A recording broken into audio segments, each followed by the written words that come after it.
Yeah, boy, we still need to calm our nerves for real, man. That was Rise some up, rise bullshit. up. That was some bullshit. What's I going mean, on, what the y'all? hell we gonna rise to? Cause I mean, you can't look. I ain't gonna Well, I lie. said It's bad, man. It is. I know it. it's bad. I know it. But hey, man, we're here to talk about it. Falcons versus Colts live post game reaction show. It's bad, y'all. I understand how we feeling right now.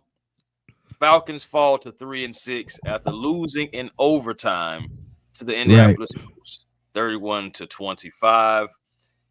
Right now, the Falcons have to go either 8-0 or 7-1, 7-1 just to get to 10-7. Come on, But Eric. 8-0 or 7-1 in order to even have a chance at the playoffs, and that is looking as grim as ever has been this season. Well, let's talk about it, y'all. Well, I mean, hey, I mean, where the beginning. hell do we start, man? I mean, where do we I mean, start? we can start from the beginning and work our way back. I just feel like the Falcons, they did answer well after the Colts, went and got that touchdown, but they missed the extra point again. They didn't trust their kicker that much today. He missed a couple of things, and they've been between the two teams. We've had 5 kickers between the two teams, so kicking has been an issue for not just the Falcons, but for other teams as well. And we it's was been for hoping the NFL, man, the last 3-4 years. Cause I last three, mean, if four Justin, years. like I told you, if Justin Tucker got to the point where he was missing kicks and he was the most accurate kicker of all time. Mm-hmm. I mean, it's just that bad. But Yeah. yeah, But we I started we hear started y'all say, pushing forward though. We started pushing forward what yeah, we yeah, yeah, yeah, because yeah. in the first quarter, again, we was going back and forth at it. We was able to put up 7. They was able to bounce back again and put up more points against us in the first quarter to ultimately win the first quarter. But Falcons, they battled. At halftime, we were leading 14-13. But that second half just did not go according to plan. I feel like I gotta blame. It's a lot of blame to go around, of course. But one thing that you gotta notice, and this is just for anybody who has something to say about this defense. This defense in the last 2 games has had 13 sacks in the last 2 games. And unfortunately, we were not able to win either game. But That but is but just to go crazy to me because the to time of add, possession, that's what I'm getting yeah, to, because the time of possession for teams are just overlapping, and the defense, as great as they've been and as bend but don't break, I hate to use that term, but I'm just saying, like, we were getting pushed to the limit, but we're not necessarily breaking, getting the ball back, getting the ball back, getting the ball back.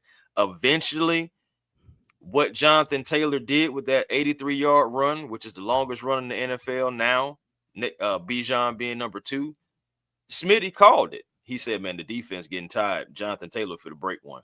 I said, man, I see it. I see it because we're time of possession.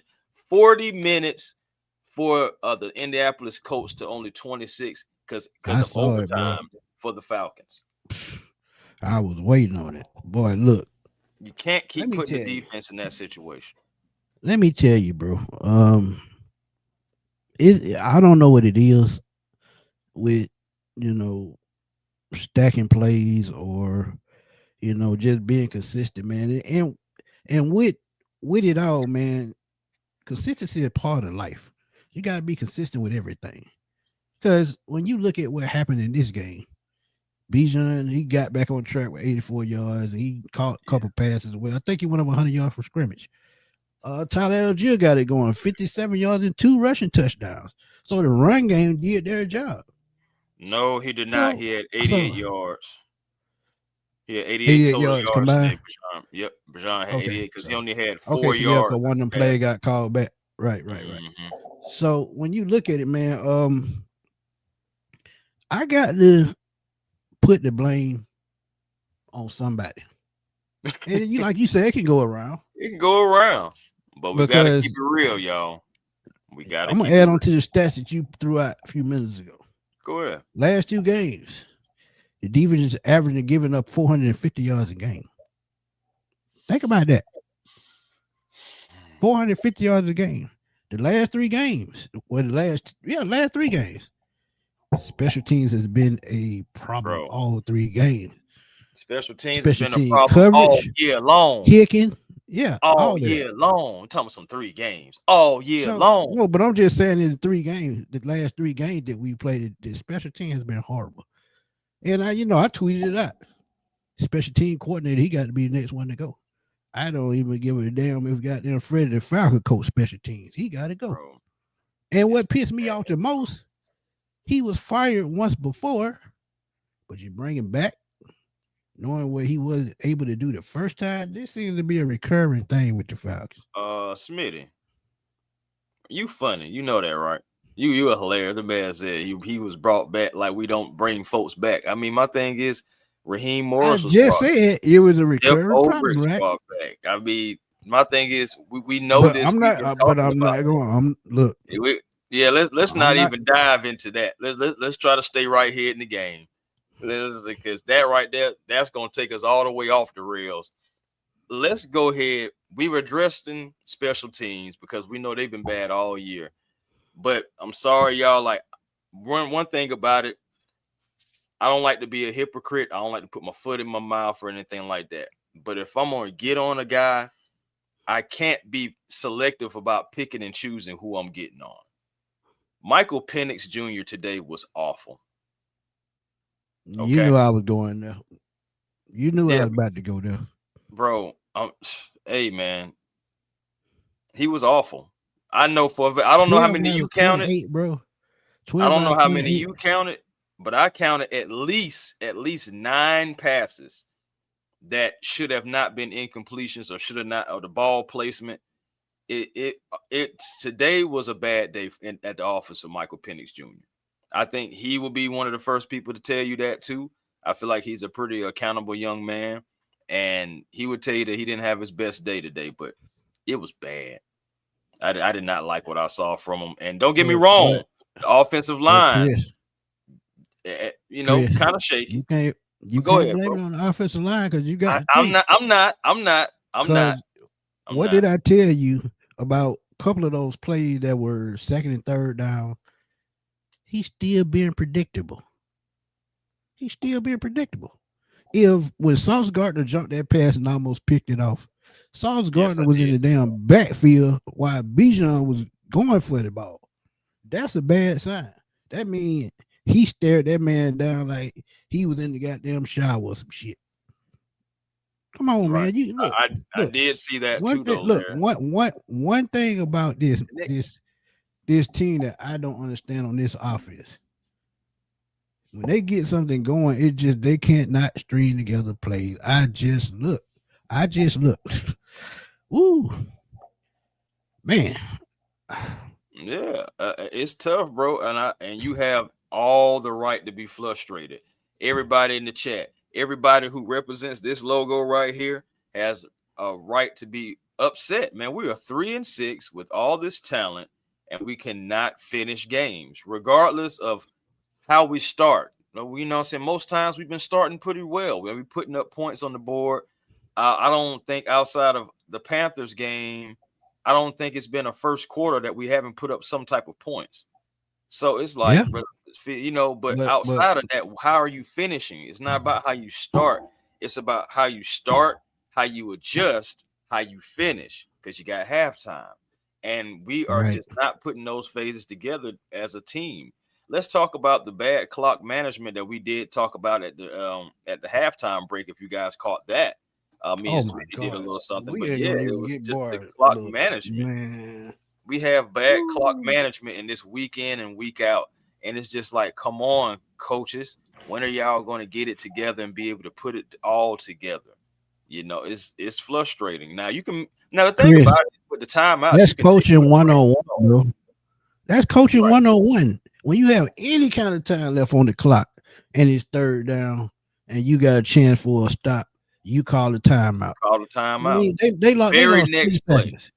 They lost 20 Very, seconds. Very right. next play. Bates Motel. Very next play. For back-to-back weeks, by the way, he And quarterbacks then checking in for you Bates go what, Motel. about 20 yards downfield. That's a chip shot field goal.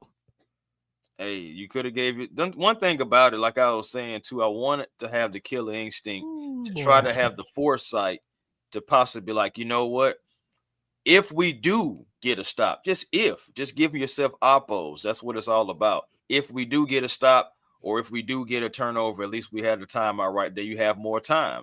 Now you have more things. Now you're giving your offense more opportunities to run with, fully maximizing on the opportunities for your team. That is what your job is to do. And overall, I'm saying overall, not just this game, but overall, Coach Rod has not just fully grasped that. And that's one thing that just hurts the team overall, But too, you've been a guys. coach in the league damn near 20 years and you still doing that, bro. And like Ron said, we didn't convert any third down, not one. Not Yeah, one. we were one. I And think we we were only one at converted 19. one, just like Dirty Bird game said, one over the last two games. Yep, I was just Think about to about that. bring it up. Yep, I was just about to say this. Dirty Bird 1 and 19 in Ooh, the last boy. two games on third down.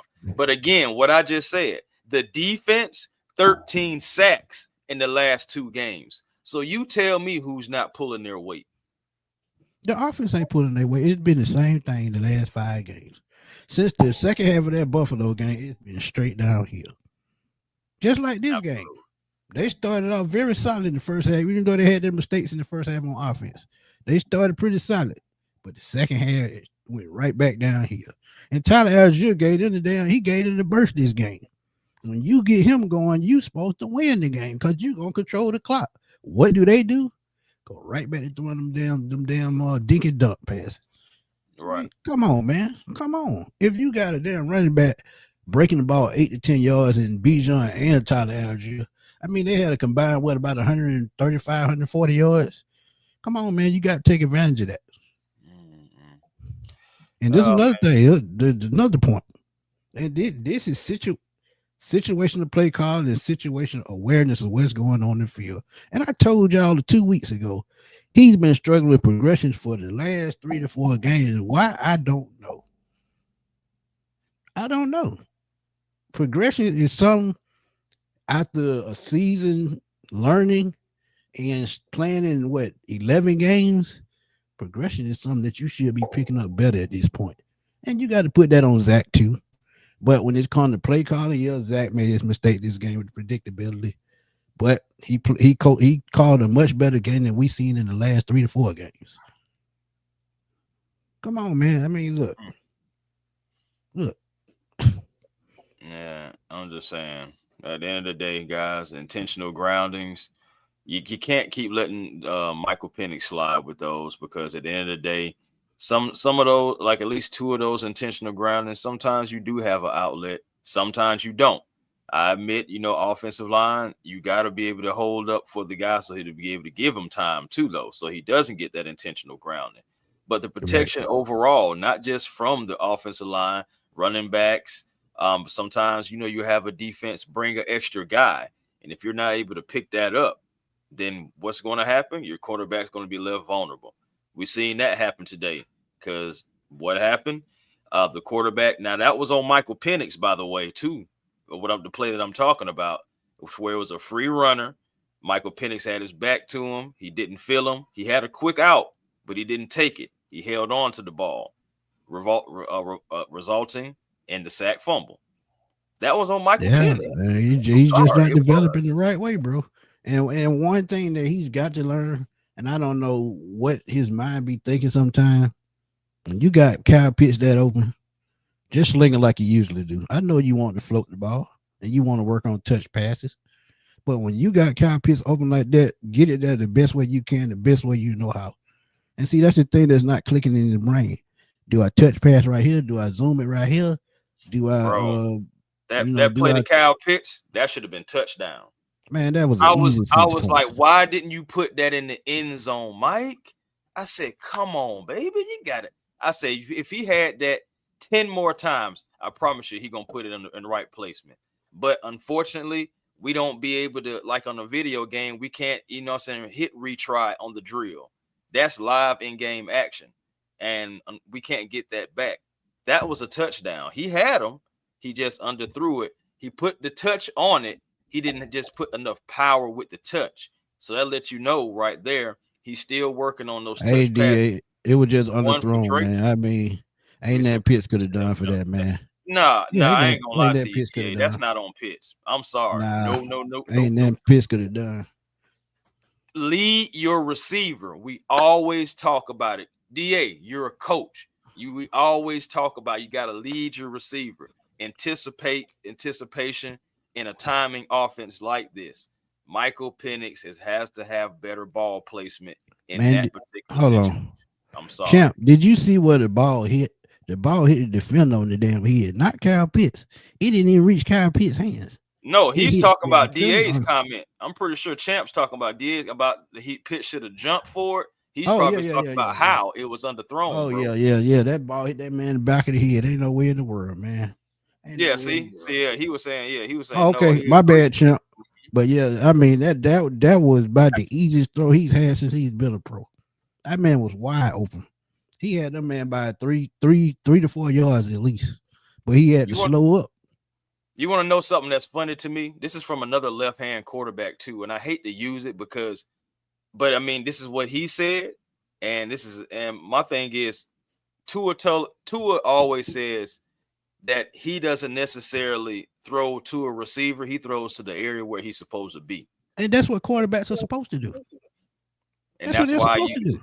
That's why I use it. Left-hand quarterback, somebody, he's got to work on it. We knew it was going to be growing pains, y'all. We're not jumping on Michael Penix saying I would never say Michael Penix sucked, because he doesn't. He's growing, and it's going to be lumps, bumps, bumps in the road, all that good stuff like that. And today was just a major bump. Today he was bad. And if there's anybody out there in the Falcon universe, I don't care who you are, if you don't give the accountability that Michael Penix will have a bad day today, then you tripping. I'm sorry. Michael Penix was part of the problem. It was not all on Zach Robinson today. And that's like the Right. first time I could really say that. 12 out of 28. That's what not I'm gonna saying. cut it. Like, yeah, that's not Not going to gonna do cut it. it. That's not going to do it. I mean, y'all can jump on Zach all y'all want. Yeah, he had his problem with predictability a little bit this game, but he put them in a position to win this game. I'm gonna keep it real with y'all. Kyle Pitts, that very first damn pass dropped. Yeah, we had the hell can you start? too many of those today too. Kyle Pitts, That's it. that major. Kyle Kyle Pitts, Pitts would have still been running. Still, Darnell right Mooney, Darnell Mooney, Kyle Pitts. Who else?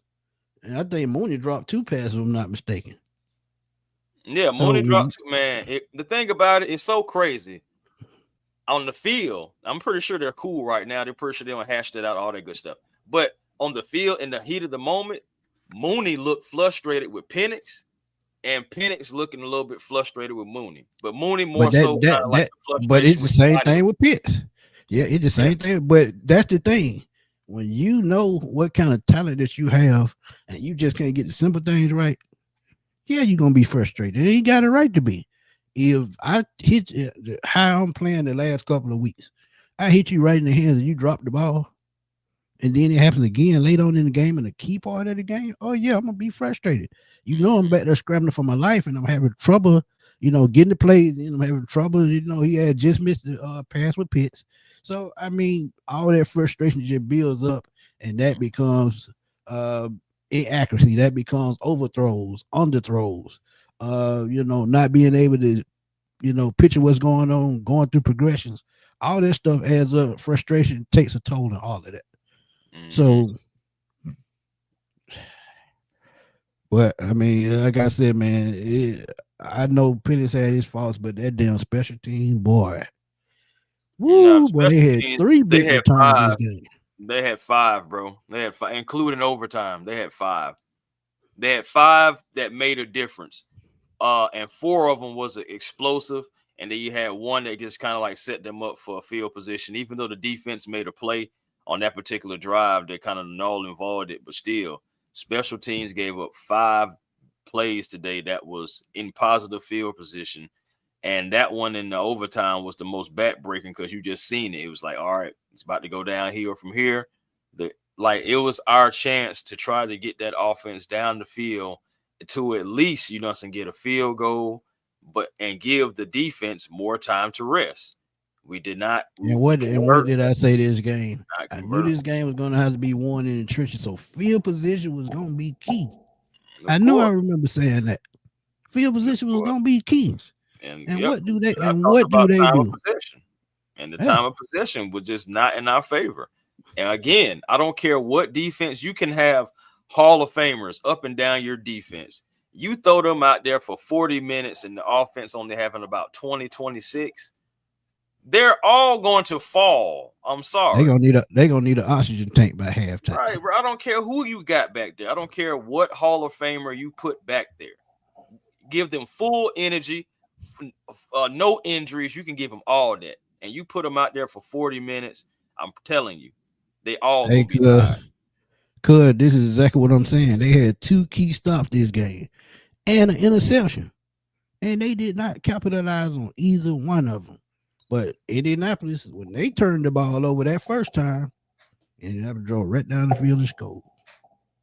Man, So that's what I'm saying. You have to take advantage of Turner. Any kind of advantage you have in any game, you got to take advantage of. and It's it's just so that simple. frustrating because Indiana Jones turned back into Danny Dimes just like we said he would.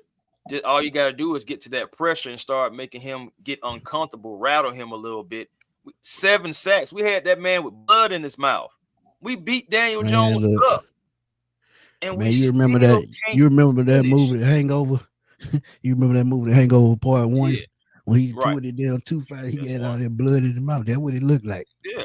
They Mm-hmm. they they beat Danny Dime down, and I told y'all in the preview show that New York Giant Daniel Jones is there somewhere, and they found him. They found him, bro. He was there. He was on the field. He had his Giants helmet on. He just changed the emblem from the Giant logo to the Colts. He Crazy was thing, there. crazy thing is, he played his very last Giant game in that same stadium last Same year. stadium. He threw three interceptions that game, and they lost to the Carolina Panthers.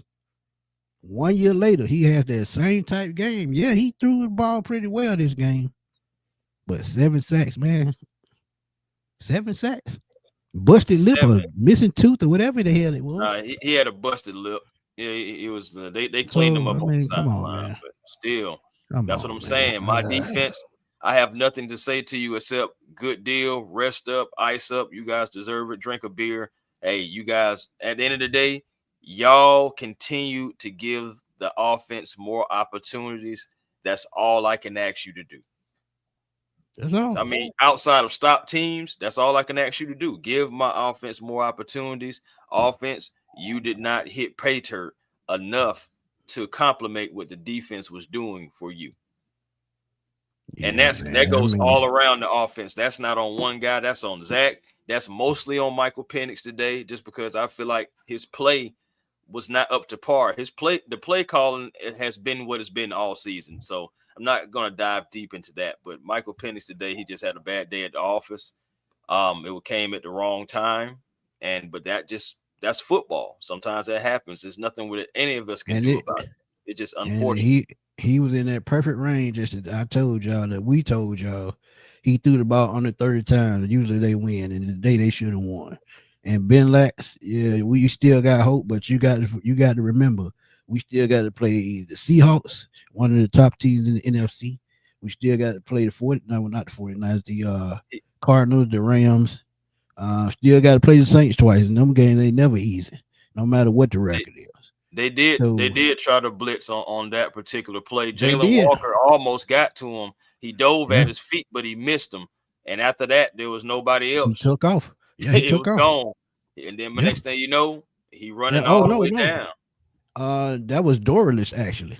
Dorless tried to come back around and catch Daniel Jones on that last run. And Yeah, he had a little you know something like Dorless not gonna catch Daniel Jones. Daniel Jones runs a 4.5. He's not gonna catch Daniel Jones. that. Nah, So yeah, him, man. Walker, none Mm, of those guys, when he gets that full head of steam, because you've seen it today. Walker, and by the way, shout out to Jalen Walker and James Pierce Jr. for doing the flip. They did the flip around. Remember last week it was Jalen Walker getting the strip sack, and then JPJ getting the recovery, and then it was like, all right, role reverse. You get it this time. I'm gonna we're gonna do that. So ultimately, I'm happy about my rookies, man. These guys are growing right in front of our eyes. And it was so funny, man. Like when Daniel Jones realized that JPJ was on his behind, I, just the way that it just looked, it was looked so funny. Like he was trying to take off, but it was too late because that young man had a full head of steam. And hey, the ball came out. It was almost like Vincent Van Gogh back on 13 Ghosts of Scooby Doo when he had the ha ha ha ha. He was coming to get him. Yeah, Right. man. But either way it And go, man. then, and, I'm and happy this is about this my young guys though. this is something that I had a question about too. Coach's corner. When he does a rollout, why the hell does he go back to the right instead of going to his strong side in the left? And think about it, that's his blind side. If his blind side is always blocked, why the hell is he going right? I promise you, if you go ask Zach Robinson, I think he may have an answer for you. No, Because he ain't got an answer for nothing. that's definitely his No. play calling. Again, like like I gotta give it to the entire offense. The skill players. At the end of the day, I'm saying Bijan, he can do what Bijan did. Drake once again over 100 yards. I'm saying touchdown. Those guys doing their job. But Kyle Pitts, he had a drop. But he did get caught across the middle. I did like the fact that happened. I want to see more of that. I don't want to see them necessarily go away from him just because he drops a Right. pass. But Darnell Mooney, come on now, you had drops last year that we was looking like if you would have caught that, you would have been 1,000-yard receiver. And now it's like, come Hey, on now, you're having a couple of drops. Now I give it. right. Michael Penix did have some bad placement on a few throws, and he missed you. Yes, but you still drop passes. So it's Two of again, them. I gotta give it to the entire offense. But I'm gonna start with our field general, Michael Penix. Gotta have better days at the office than that overall. Gotta Yeah, continue to done. look at different progressions. Gotta Right. continue looking try to keep your eyes downfield, and just know that there's going to be times where you're going to have to make the smart decision and not always the safe decision. Because sometimes Right. the safe decision isn't always the smart decision. Right. Dante, I'm sorry, Twan. I did say this that they were holding a lot in this game because Oh, when they yes, they broke one were of those runs, Billy Bowman got them thrown down, and all they the didn't way even down. call That's it. supposed to have been a And when penalty. I looked at James Pierce on one of those outside runs by Daniel Jones, he was held. He had his hand all up under the man pad like that. Yep. And they didn't even call it. Yep. And That, that's a that clear happened. holding. That happened to Zach Harrison, too. Shout out to Zach Harrison, too, getting another sack as well. But, man, But shout out this is what I was going to speak on right quick, Chris.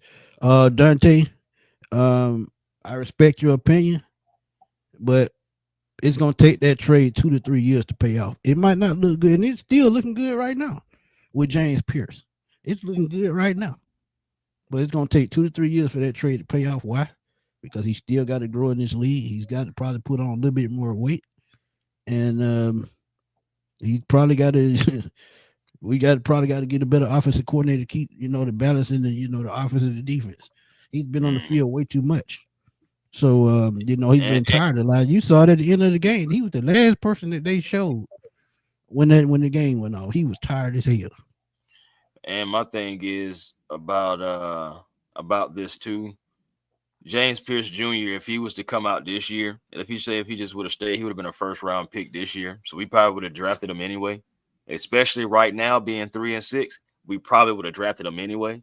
So just take that with a grain of salt, because there's not going to be a lot of guys, if any, that's going to be better on paper, projected wise, than James Pierce Jr. Right. I Right. ain't gonna lie to you. It's not a lot of guys Right. that's really just standing out in college right now, for real. Right. And in the position I think that's going to dominate next year is probably going to be defensive back and wide receiver and those skill positions. And first round, I don't see it. Ski, let me be honest with you, man. We blame Raheem before we blame anybody. You know what I'm talking That's the about? first name comes out of our I mouth. think we're just tired of putting it on him so much. I don't know Because how you long got you dig deeper following. into it. That's why. Yeah, it's He's the just, root of the problem. of But course. if he's not implementing what he's supposed to implement in these position rooms, these are the type results that you're gonna get. It Inconsistent. started with him. It started with him. Started last year with Jimmy Lake, him hiring Jimmy Lake, him hiring Zach Robinson, Exactly. him coming in with Exactly. two rookies instead of coming in with experience. That's on him. All the coaches that were hired for this team, that's on him. You know what I'm saying? This dysfunction in the locker room, if any. Players feeling some type of way because you letting other coaches go. that's on him. So I mean, it's a lot of things that's on coach. Anything that happens with anything that happened with Jimmy Lake last year was on Raheem. Anything happening with the OC this year is on Raheem. It's just Yeah. we break it down to the point to where like, okay, Zach, you're doing this, you're doing that, or not doing this, or not doing that. But at the end of the day, we know it's all coming back to Raheem. He made the hires.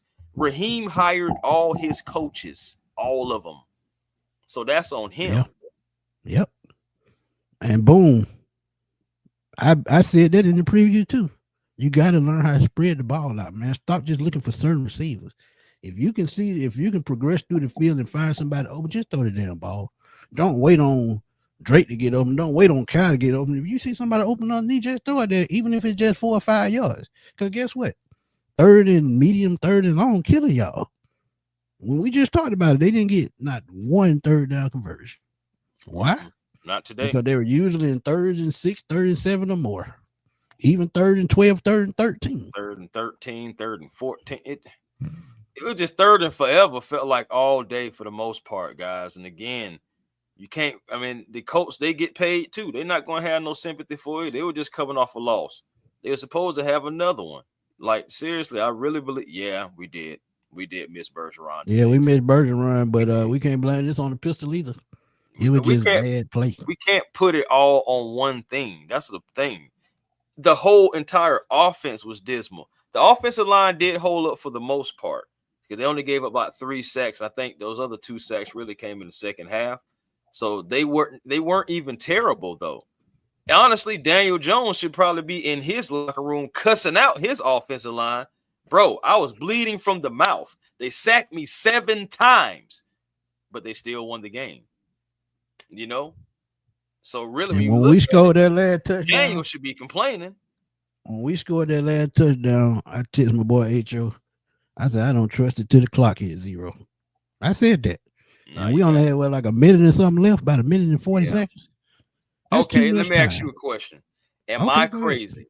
Am I crazy now for when Tyler was running the ball for him to take a knee at the 1 to make them use that last timeout? Then yeah, he probably should have done that. I mean, I know it wasn't going to happen. You're not finna do that. And I get it. But look, you got to think too how he was thinking. The defense was playing out of their mind. I mean, if I score right now, I know the defense can stop him one more time. Yeah, we got 7 sacks. I'm going to do whatever I possibly can to help. I'm thinking if I'm the head coach, I'm going to try to do everything I possibly can to help because they have been on the field for so long. What little nuances, what little wrinkle can I add to possibly help? I wanted to take some more ticks off that clock before I wanted them to use it. Think of I get why you feeling like that. I get it. Trust me, I get it. But with the way this offense has been playing, being inconsistent, can you just trust that? I mean, but I can't trust my special teams either. So, I mean, what choice do you have? You got to score when you can. Man, I would have down that ball at the 1 yard line, made them take that last time out. You still would have had 2 more downs, and I would have and Bijan wouldn't have seen the field. It'd have been Tyler. Yeah, the way he was running, he probably would have still scored. That's what I'm saying. The ball down there, that whole drive. I'm sorry. I'm not a head coach, never been qualified, don't ever want to be a coach. But I'm just thinking if I put myself in that situation, because again, that's what I be talking about when it comes with Raheem the most. I can't stand his situational play calling. His situational decisions and what he has, his play calling. But see, that's the thing. It's a double-edged sword. Damn if you do, damn if you don't. Because what if they don't score right there? But look, what if they don't score right there? And you know how Ryan, you know how Zach Robinson did. We got the ball on the 1 yard line. That motherfucker the shot running the ball. Zach, if you do anything outside of running this ball, you're fired and you can stay in Berlin. I would have told him that. I don't care. Yeah, but again, that's why I'm not a head coach because I don't mind, cutting off my nose, spike my face. I don't mind chopping off my finger to save my hand.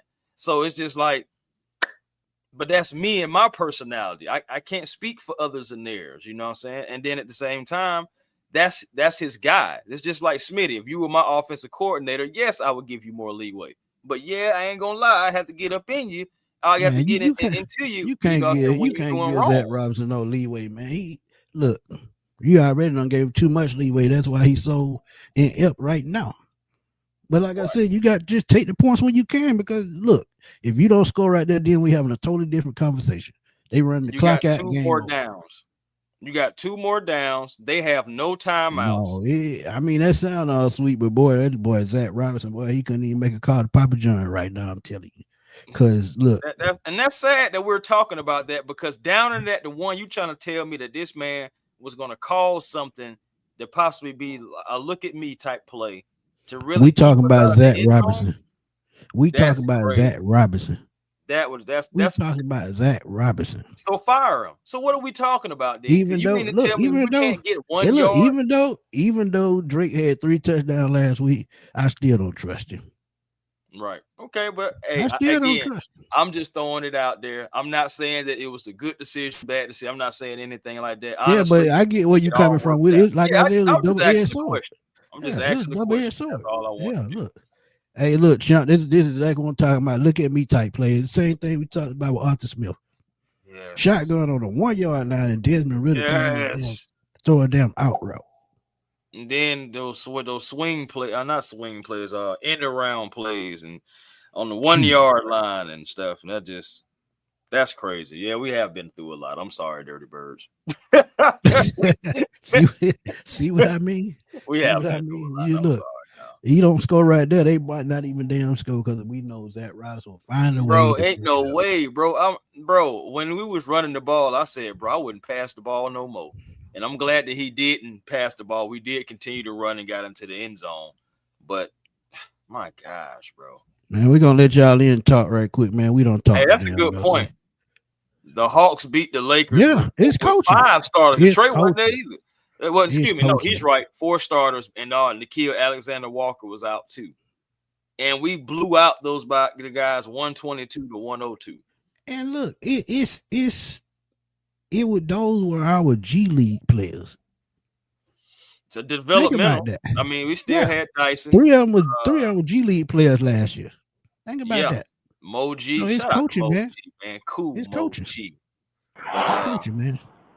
Boom, what's up, Da man? Da, you What's on the going way? on?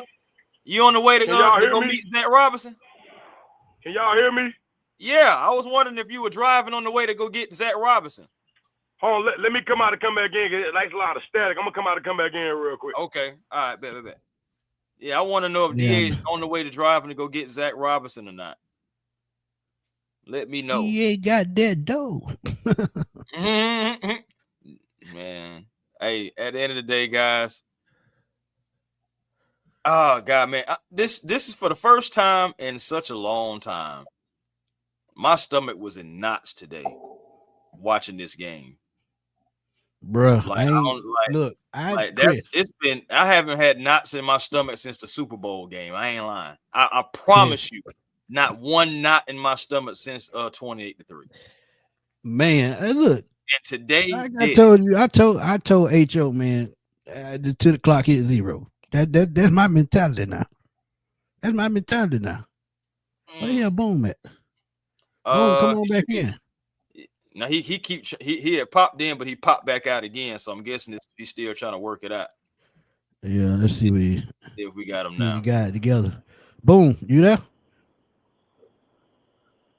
Can you hear us? Yeah, I can hear you. I think it's something going on my end, man. But as long as y'all can hear me fine, man. I'm gonna say this, man. You know, the fact of the matter that they 3-6, man, that's who they are. We all understand what it is. Now we lost the game today, man. We got to move forward. But man, like you talked about earlier, Smitty, man, special teams, man. Looking at those guys, man, blocking was terrible, man, in terms of the return game. And you know, and like I said, there's a lot of inconsistency, man. But I'm gonna be honest with you. I went back, I recorded the game, right?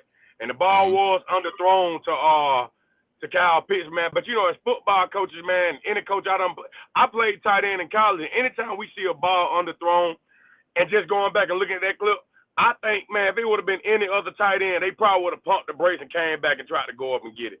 Now, y'all right, it was That's a underthrown, fact. so that was my mistake. But me personally, I think Drake London turned around and break back to that ball, make a play on it. But that's neither here nor there. Penny did have a terrible game today. Like I said, outside of Drake London, man, ain't a lot of consistency, you know, with the receivers. You don't know which Mooney going to show up what week, you know, and I'm not going to take away from Kyle Pitts. He did have a drop, but Kyle Pitts has shown some decent flashes this year, man. You know, some growth, right? Agreed. But the defense, man, had another great day, 7 sacks. But there's still some issues with them, in my opinion, man. You know, tackling, man. You know, I think we have to be in the top 5 worst teams in terms of we may wrap a guy up behind the line of scrimmage, and his yards out the contact. We got to be giving up 5 yards out the contact. Gotta be, right? Yeah. Also, pursuit, man. Pursuing to the football, man. They are horrible in pursuit. And also, I didn't like the fact that Ulbrich didn't adjust to Daniel Jones running, man. I get back a guy that can be a spy, one of those hybrid type players. I just feel like they didn't. Yeah, they didn't that's what he was utilize- doing with Jalen Walker today. That was he was doing with Jalen Walker today. But I mean, with Diablo out, that takes a toll, man. Because that means that Jalen Walker gonna be out doing 2 jobs. He gonna spy on one, and he gonna rush on the other. So, I mean, it's a lose-lose situation. And you got J.D. Bertrand still trying to make tackles, man, running with their head back like this. So, listen, man. The fact of the matter is now, like you said, they do got a couple tough games. They still got the Seahawks. They got a hot Rams team, a Cardinals team that, you know, every time we play the Cardinals, I mean, hey, it's like when you play the Atlanta Falcons. We won in Arizona since 1980. Exactly, man. And that includes the playoffs, too. So, right. And the fact of the matter is, man, Michael Penix had a horrible day. And I would like to see one of these other receivers step up and show some type of consistency. Because I'm going to be honest, Michael Penix needs all the help he can get right now. I mean, this kid is still learning. Like, I agree with Chris, too, man. Why are you rolling out? Why y'all got this guy rolling out to his blind side when the blind side protector, Wilkinson, is doing a great job, man? You know, and the thing is, Algier, I mean, they didn't want to tackle that guy today. We stopped giving Algier the ball. And another thing, the interior of our D-line is getting much better in terms of rushing the passer, because I think they made a 360 this year in that aspect. But, man, to give up 220 yards, man, shit. What we going to do about that interior, 300 man? yards. We're giving up a lot of 300 yards. 300 yards. 300 yards. Yeah. 300 yards rushing in Berlin. Bottom 5. Hey, man, no offense, nobody saw it all. It's almost like Adolf Hitler brought us over there and put our ass in a Nazi camp again. 3.7 yards. 3.7 yards after the catch we give up. Yeah. And it looks like it's not quite 5, but it is right there at 4. Damn near. As far as yards. About 4.2. About 4.2, 4.3, somewhere in there. Yeah. But but on a positive note, and I know other folks 3.9 and 3.7. Gotcha. But on a positive note, man, you know, I think the team has really fought the last 2 weeks. They look like an NFL team the last 2 weeks. So I got to give those guys credit on that. The fact of the matter is just seeing these guys lose another game like that, man. And like Smitty said, man, when they scored that touchdown, right? And I saw Raheem was trying to burn some clock before they scored. But when they scored that touchdown, man, like Smitty said, it was a minute, 42 left? It was, no, it probably like maybe a little bit less. But, man, hey, and the fact of the matter is Penix got another intentional grounding call today. You know, he has to learn when to take a sack, man. You know, we can't be giving up all those yards, making longer punts, man. So, yeah, and last thing, last but not least, you go back to that first half, time management once again, right? Right before the half, the play before Jesse Bates caught the interception, the Falcons got a big sack. They should have called timeout before that play was picked. Bates caught the pick, which would have probably put them near midfield on the turnover, with maybe 40 seconds left to go. So, yeah, I mean, that's what I'm saying, man. It just simple coaching mistake. It just can't stay out his own way, man. They just can't stay out their own way. Point blank. Yeah. Period. But, man, the question is, what Arthur Blank going to do, man? Somebody got to pay for this one, man. Oh, no, he ain't going nowhere. Trust me. Yeah. I mean, he ain't going. One of them assistants might get fired. Out the door, man. Yeah, but he ain't going nowhere. Nowhere. But we got people in the back. We got the playoffs Friday, man. So I just wanted to come in and holler for a minute, man. Appreciate you. When you get to the stadium, Mercedes-Benz Stadium, man, I got free tickets. I know. Oh, you know I got you. Mm-hmm. You too, Chris. Hey, Chris. Hey, tell the whole Fox crew to coming out, man. Hey, man, I will pull up. I promise. Got you. Yeah, we'll be there, man. We'll be there. Hey, we got a good chance, man. We got North Hall Friday night, though. I hate when y'all be right about my Falcons. 4.9 yards opposing yards. I knew it was damn near 5. I knew it. Yeah. I'm gonna let you Appreciate guys, man. Bone. No doubt. Yeah, but that's yards per carry. You know what I'm saying? Yards after contact, that's still 3.9. That's still too much. Yeah, shit, Jonathan Taylor probably had about 6 today, especially after that. After today, it's definitely gonna shoot up. Shoot, man. Look. JP, talk to us right quick. You on mute?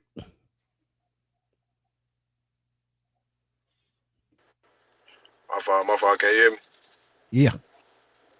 Chris, what's happening? OG Smitty, what's good, family? What's happening? Oh, man, day, my brother.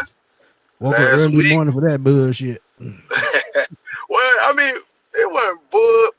Anyway, I get that. I feel what you about to say though, JP. I mean, we played. It could have been worse. At least it definitely could have been worse. That's that playing up and playing down to competition, man, and that's coaching. My number one thing, the first thing I got to say, Smitty, it was 3rd and 21. It was 3rd and 21. We let Daniel Jones run and get 19 yards. Yes, we did. They was out of field goal range. Yes, they were. We let them get 19 yards. It was 4th and 2. We let them convert on 4th and 2. But it was 3rd and 21. It was 3rd and 21, Smitty. I'm sorry. The first half happened. The time management thing, it happened in the first half. This was the 4th quarter. This was the game. 3rd and 21. They out of field goal range. They got to kick 3 to win. They got to kick 3 to tie. Bruh, it's unacceptable. Ulbrich is the only one that can stay. Everybody else got to go, man. Everybody else got to go. And let me get to my offense. Hold on, Penix. Hold on. Cause where you trying to go? You thought you was going to run off on me? No, Penix. I'm finna get it to you, Penix. I got to be real. And I know, we love our, you know what I'm saying? We love our coach. We love our. Penix ain't above reproach, man. I said that last week. He not above reproach, man. He missing people, man. I understand we ain't got the talent, you know what I'm saying, on our second, our third wide receiver. But, man, you put the ball on them, you know, and not on their feet and not above their head, man. I mean, you missed a whole bunch of passes today, big dog. A whole bunch.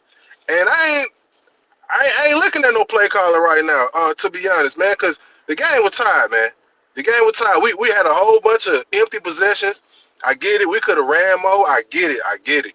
But at the end of the day, man, it comes down to them 2 and 3 plays, man. Them 2 or 3 plays. 3rd and 21. 3rd and 21. Yeah. You let JD Bertrand guard Waller. You know that ball was not going to nobody else but Waller or JT. That's it. That's all you had to do. You killed another great game by the defense. Another great game. I don't care what they gave up. They played a great game, man. And really, Chris, what do it come down to? Cause like that's crazy. I don't get it. We speak on Zach. I mean, these players got to play, man. Players got to play. I'm just gonna be real with you, bro. Offensive players got to play. Our defense is crazy. Did we come in the season thinking this? Did we come in the season thinking that our offense was gonna be laps miles behind our defense?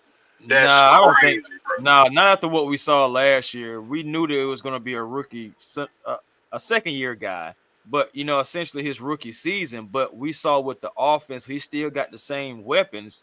He has more talent, or at least he's younger than Kirk Cousins, so he should be more mobile as he is. And he should have more talent. We should be fine. It's just we had to get the defense right because everybody regressed. Everybody under Jimmy Lake's system. Everybody. So now you have a better system, and you're seeing some of those familiar faces again, like the Jesse Bates. You're seeing him getting the max out of Jalen Walker, who's starting to turn the corner. Brandon Dorless sacked today. Brandon Dorless. He's acting up. He's acting up this year. Dorless is acting up. He's acting a fool right now. That's one. But also shout out to Nate Ollie for that. You know what I'm saying? That's a very underrated signing. We always talk about Ulbrich as we should, but in those trenches, That's Nate Ollie. That's Nate Yeah, Ollie all day he long. definitely getting the most out of that kid because you got to remember, coming out of college when he got drafted, he was one of the top guys as far as interior pass rush win rate. So he just doing what he was doing in college. He just transitioning over because he got coaches that knows how to work with him. Look at Jimmy Lake last year. Doris only played what, probably about 15, 20 snaps the whole season. And Right. now he hits the season off and running. He's got what, Chris, you said the other day, he got what, about 5 sacks now? 4 or 5 sacks. Yeah, About five and about four. four and a half, about 4.5, Yeah. 5. So, Mhm. yeah, so it's just all about coaching, man. That's what it just keep coming down to, and it ain't gonna change. Right. And Zach Last thing, Harrison again I'm sorry. Go coming ahead. back. No, I was just about to say, and Zach Harrison coming back, he got him a sack in his first game back off of the knee injury. So you have guys that's getting after it. Nate is doing it by commission, similar to how he did it when he was with the Colts a few seasons ago, and they had those high numbers, but it was like 12, 13, 14 guys with like 6 sacks, 7 sacks, stuff like that by committee. But what you had, fam? Last thing, Smitty. Last thing, Chris. And I'm gonna wrap it up, and I'm gonna get to y'all, and I'm gonna listen. Um, so Smitty, you said 2 games ago. I think the San Francisco game. You said that the players are gonna start tuning out, turning Raheem off, right? All right. So maybe not the whole team, but definitely some players have definitely tuned him out. My boy Mooney done tuned him out, man. Mooney this whole year, and it's not about the catches and non-catches. It's about the effort, man. Mooney's effort is trash, bro. It's the same thing I used to say about Kyle Pitts, but at least I'm seeing Kyle Pitts give effort now. I can't say that Yeah. about Kyle right now. Mooney is acting a dog donkey right now, a fool. Yeah. Do you think because the way the team fought, I think the team may not have turned off. The leadership of our team may not have turned off. The Bijans, the Drakes, the Penixes. Okay, cool, we got them. But the ancillary pieces, you know what I'm saying? The others, The I think others. they turned off, man. How do you think that they turned off? You think the voice of Raheem is done here? Yeah, I said last week. After they lost, no, I said after they lost the Dolphins game that he lost the locker room because I'm looking back at last year when they lost their game to the Saints after they lost 7 straight. And you go down to New Orleans and look like trash against a team like that, and then you lose to a 1-16 this year. It's the same Bro. situation, man. And you Bro, just can't keep and some of bro, those players were it's there not last just year. that.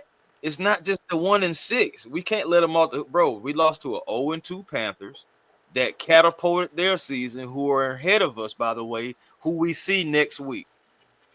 You don't Right. think they want to come in here and put the final nail in our coffin for the season?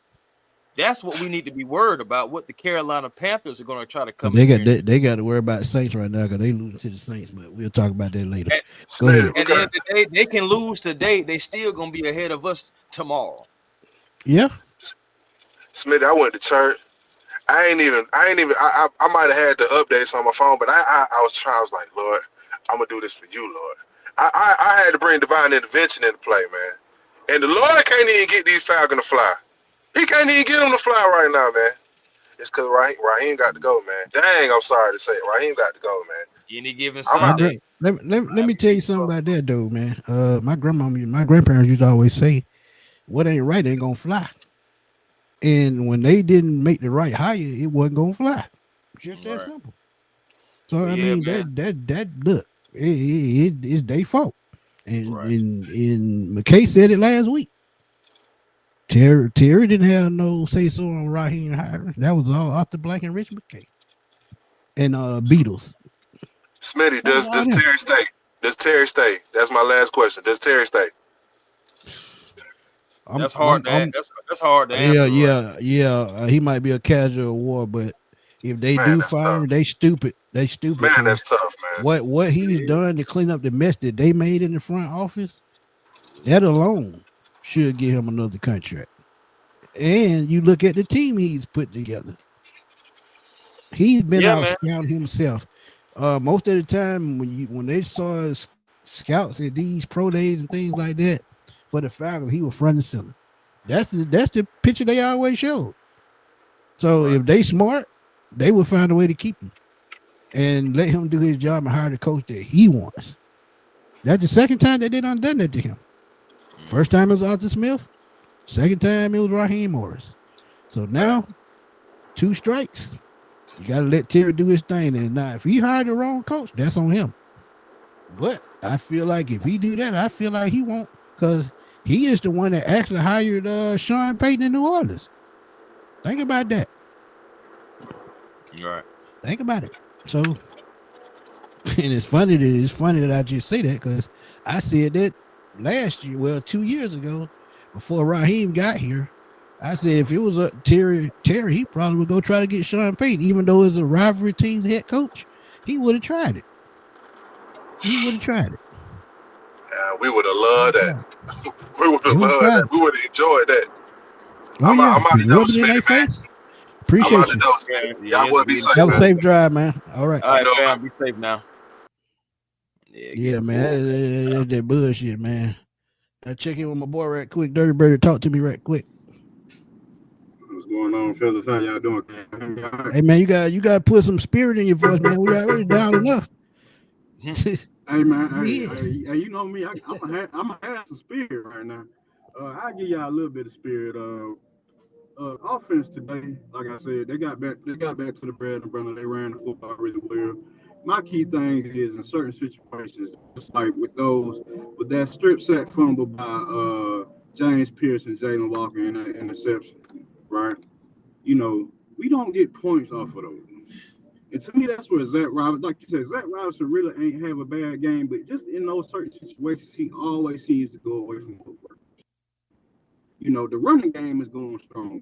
I was seeing a lot of second down pass plays and a lot, which forced us in the third and long. You know what I'm saying? Eventually, you got to be able to stick to what works, which in the running game was working for us. You know, so and we don't win points. You know, we got to capitalize on that situation. 17-13, got the ball back. We should have ran away with that game. You know, we should have ran away with that game. You know, with the offense only being on the field 28 minutes, that should have been an extra 7 to 8 minutes. Oh no. It was 26. We don't give us extra minutes. Okay. Hey, 26. So the extra 8 to 10 minutes on that clock, if you would just, got that ball back, even field goal, you leave a point. Raheem Morris, biggest issue. That's it. I call him timeout. That kicked extra momentum right there. That would have been 45 seconds. You had 20 seconds before you come with 0 points. That ain't happened. But shout out to the defense today.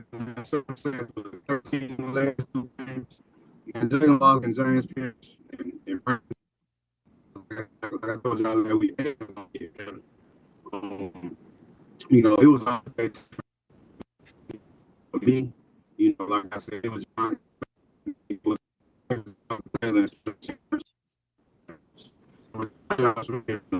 Are you breaking up? I can barely hear you. Yeah, you breaking up bad, bro. Defensive team is pretty much the ones.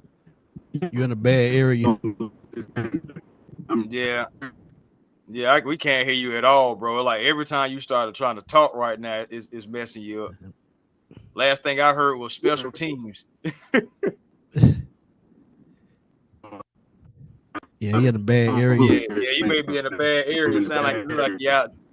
Yeah. Shoot, just drop off and come back. Drop off and try to come back in. Yeah, drop off and come back in.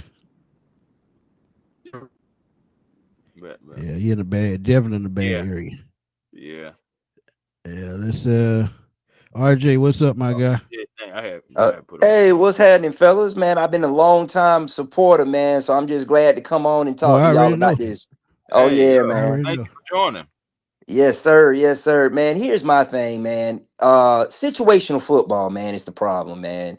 We make a lot of mistakes in crucial situations. For example, we had the huge sack on second down. It's third down. You got them pinned down. It's like 3rd and 15, 3rd and 20. Daniel Jones completes a pass.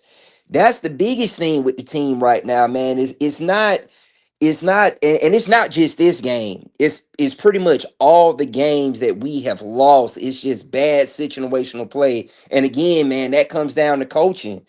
Uh, Listen, man, I think a lot of us really talked about this. A lot of us said, man, we did not believe in Raheem Morris. He wasn't even good enough to bring back after he was the interim head coach. What made you think he would That be was my better? point exactly, man. That's my You point know, a exactly. lot of us didn't believe, but because we are fans, we said, hey, man, we'll give him a shot.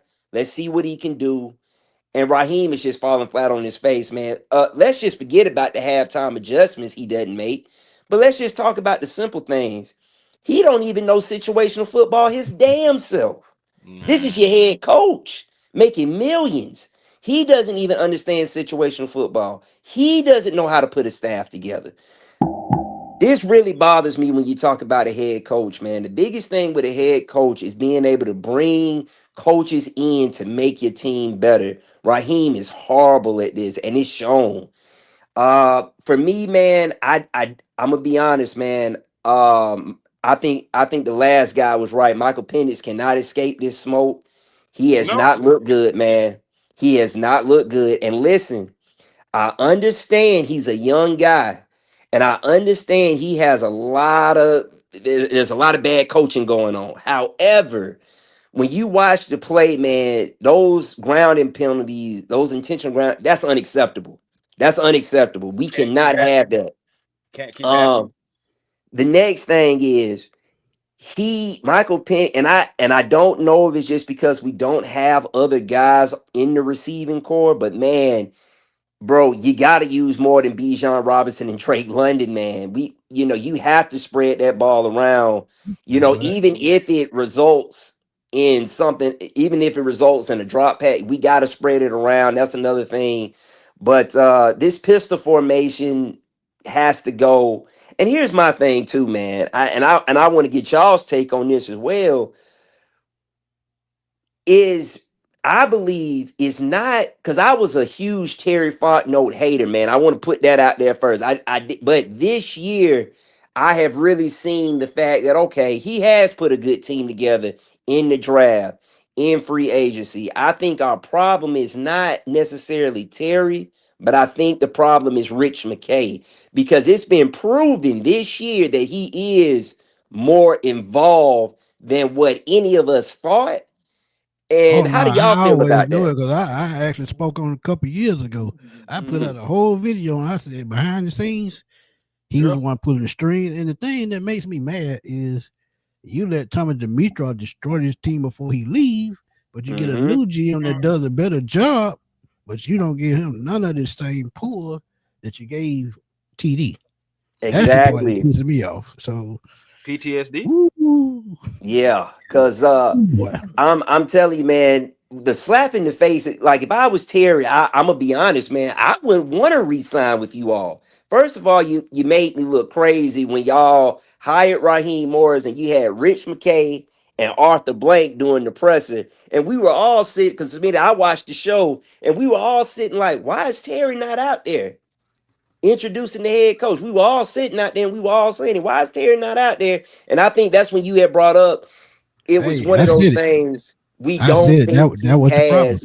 he doesn't That was have the any problem. pull, man. And that's concerning for me, man. You hire football people, let football people make the decisions, man. That's all Yeah, I got. What? yeah, Wait a minute. yeah, RJ. I said it, man. I said it. And who's your team, sir? That's what I'm trying to figure out. Not gonna lie, I've been watching y'all We since play week y'all, two. but y'all so much talent. But the only good coach is all brick. This will be another year out of the playoffs for all y'all coaching this trash. I mean, I'm not gonna argue with that. I'm not gonna I'm argue with not that. Hey, arguing with it. I just want to know who his team is. Yeah, I want to know that too. But Said been watching us since yeah, week two but because we but play but y'all. I've been saying that for God knows how long. That is a bad sign when the owner and the GM, the owner, the president, and the CEO out there with GM nowhere in sight. That right. tells the whole story right there. So if Hmm. they doing that right there, that lets me know they in control. This is why Bill Belichick is not here. This is why Mike Vrabel is not here. Jim Harbaugh and these guys because they want to get their input on the team that they're putting on the field. When you should just let your head coach and GM do the job. That's right. Just that simple. This is the way it works. This is Hmm. the way it works. But Gotcha. RJ, I appreciate you coming on, man. Definitely Yes, appreciate sir. your support, man, always. And we'll see you next Sunday. Yes, sir. Be North right here. Carolina, man. Take it easy, fellas. Yes, sir. Easy. Oh, okay. He's a Seahawks fan. All right. Well, he got a right to brag then because he got the coach that I wanted. Yeah. So shout out to him, man. Shout out to him. Let's see. C, what's good, man? Talk to me. Big C, you there? Big C, you there? Oh yeah. My bad. What's going on, man? What's going on, C? Man, hey man, let me say this, man. First of all, that was a fumble. The game should have been over. When dude fumbled the ball. Right, Tyler Warren, right? Yeah.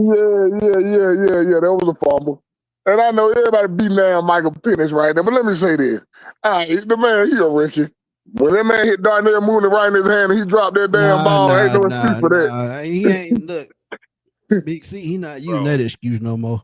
He had all last season to learn.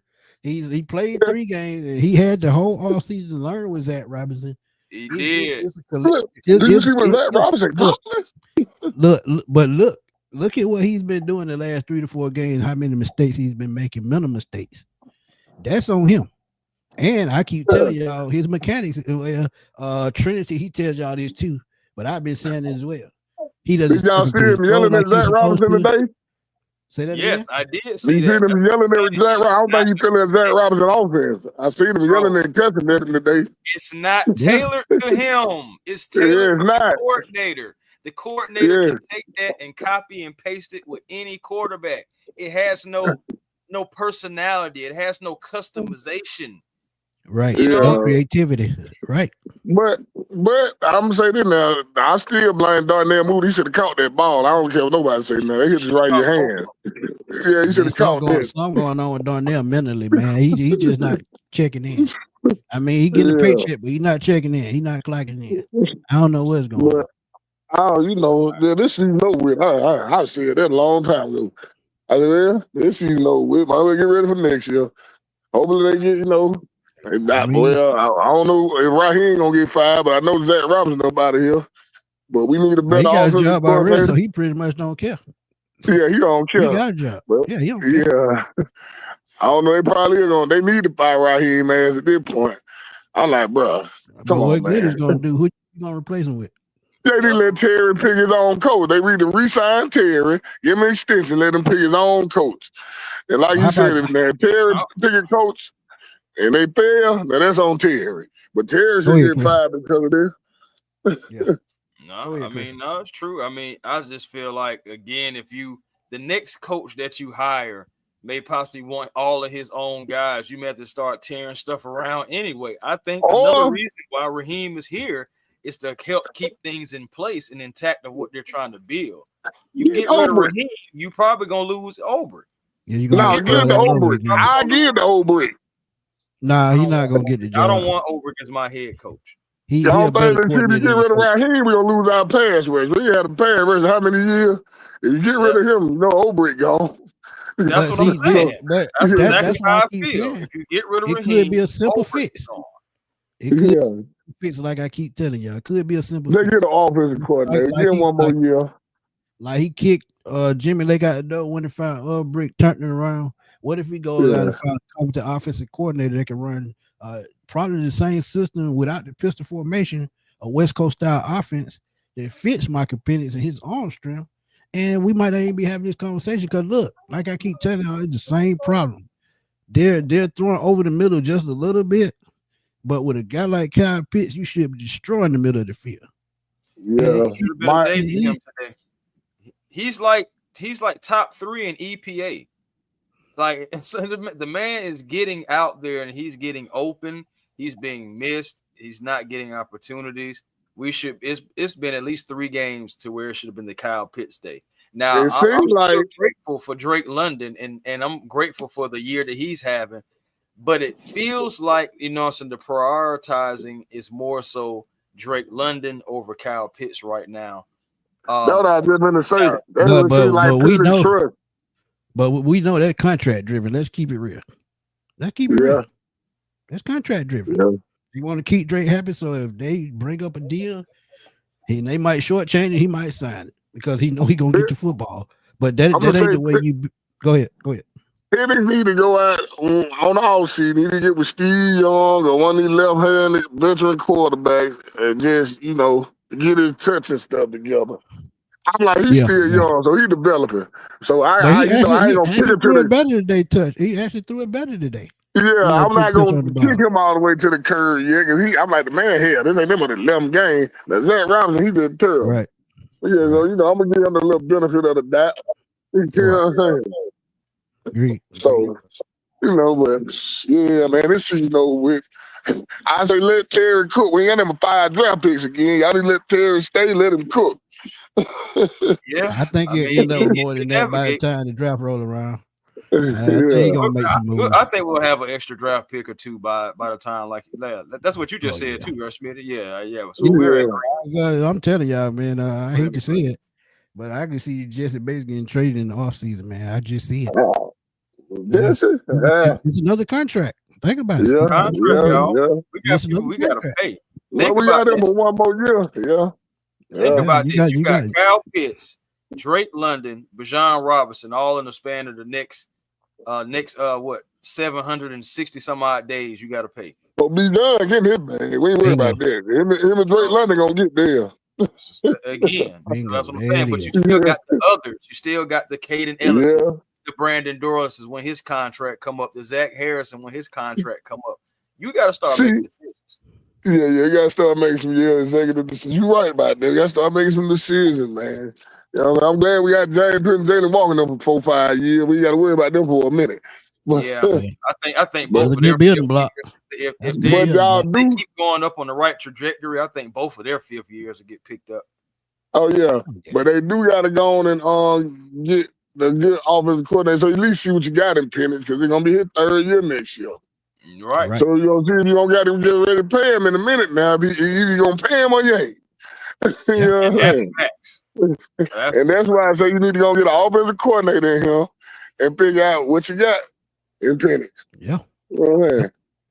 Because I hate seeing him go somewhere else and beat the hell out of us and make it look crazy. Yeah. We got more people in the back, man. Oh, my bad. All right, but I'll let y'all Smitty. We're going to see y'all next Sunday. In a minute, Big C. All right. Yeah, man. Look. See, that's the thing, man. You can't pay everybody. So that's what I'm saying. If you're going to get some value, Jesse Bates going to be that guy, man. He going to be that guy. Dirty Bird, Diner, Playboy, and also Coach, man. We're going to bring 2 of y'all up here, try to, clear out some of that back a little bit, try to get y'all up here a little sooner. But, yeah, man, how you feeling, Playboy? First of all, man, what's going on? Y'all know it's been a minute since I've been on the show. Yeah, man. Hey, man, you been MIA. You been doing your TikTok stuff, man. You ain't been messing with us over here on YouTube. Nah, it ain't like that, man. It's just been, Nah, you've been growing over there. I've been seeing you. You've been growing, though. Yeah, but, man, I don't know what else to say other than, bro, it's time to let Zach go, bro. Shouldn't have never been here. Yeah, he shouldn't have never been here, but like when I'm watching the game, man, I think the first thing I'm seeing, because I was going through, scrolling through the internet, and first thing I was saying, man, Penix trash, and I'm thinking to myself, like, are we really putting Penix in any situations where he can develop as a young QB? Because it seemed like we keep handing him the keys to pretty much run the offense, and it's like he's still a young QB, and I feel like Zach Robinson and Raheem is not putting him in a situation to be able to keep the like when we start implementing Algier to the game, you've seen the tide change, right? You've seen it change. So it's like, I just don't understand. Like in Penix, he ain't perfect. He got some, he got to get some smoke this game because it was a lot of inconsistency, a lot of overthrows. And I don't know what's up with his mechanics when it comes to the intentional grounding or the awareness. But my God, you can't do this three weeks in a row. He for one thing, he didn't even read that defensive end. Wasn't nobody gonna be on it. When you see that man coming wide open like that, you got to roll out and go the opposite way and find a way to get somebody the football on that side of the field on your blind side. I'm sorry. The whole time when the play where he took the strip sack, I'm sitting here yelling at the TV like I'm the damn offensive coordinator, like I'm the defense. Like, bro, you see they showing pressure. That means it's gonna be man to man. That means what do we got Bijan for? Bijan lined up on a damn backer or safety, bro, but he got wide receiver capability. Why is we not giving him a quick out? But what they should have done, what I seen him do before, you should have had Tyler back there with Michael Penn. You should have split Bijan out wide. They did. They did that. They had 22 personnel a few times in this game. But was Tyler Algier in on that play where the end had the wide open shot? I don't think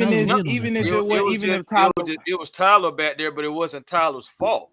They brought an extra guy. Tyler picked up the guy that was coming through the middle. It was two guys coming at Penix. I got you. Right. Tyler picked up the one in the middle. The other guy, Michael Penix, had an out to where he could have threw the ball quickly and got it out.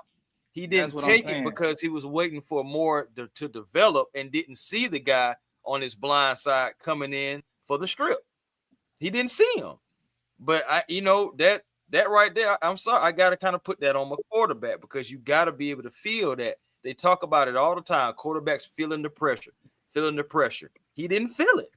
It's him, and that's true. But at the same time, is Raheem over there telling him we taking the time out before this next play? Is we slowing the pace of the game down so we can make sure he aware when you go back out here on this field, this is a situation where they're probably gonna blitz. Take the quick throw or throw it out of bounds.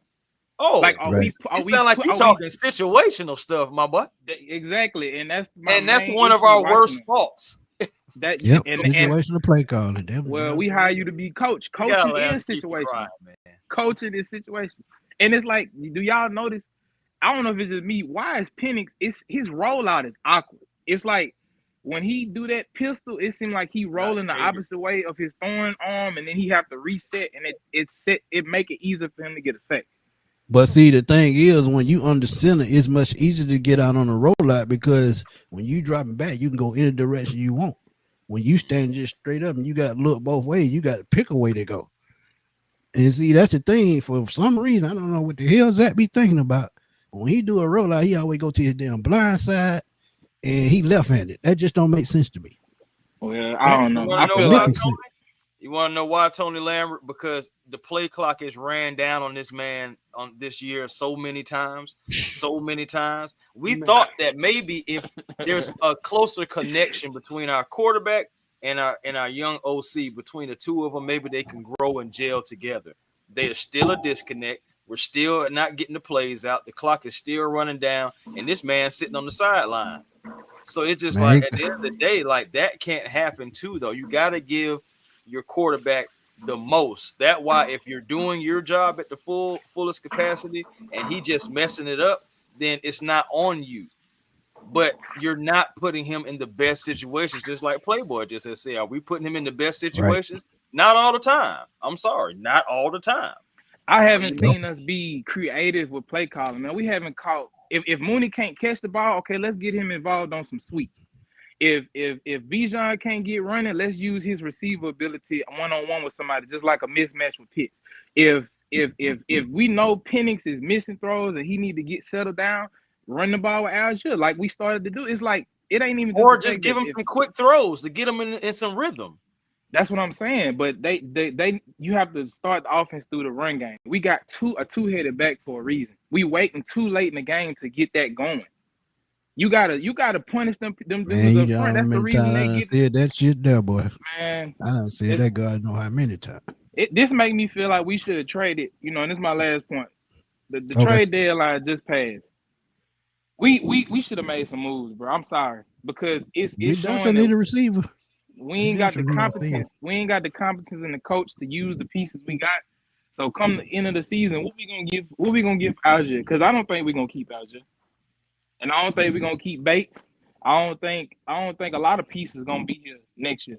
Yeah, agreed. So it's like, what do we do after this, y'all? Is the season over with? Do we still got a chance? What's up? Because you missed the beginning of it, but I gave you the outline. We have to go 8-0 or 7-1 7-1 just to be 10-7. 8-0, Yeah. that'll get you 11-6. Yeah, they done passed the flow. Yeah, they done passed the flow. Well, the ceiling, whichever one. Because I see it, 5 losses with borderline. Because you look at the NFC is loaded. The worst team is 5-3. Last chance was today. Last chance was today.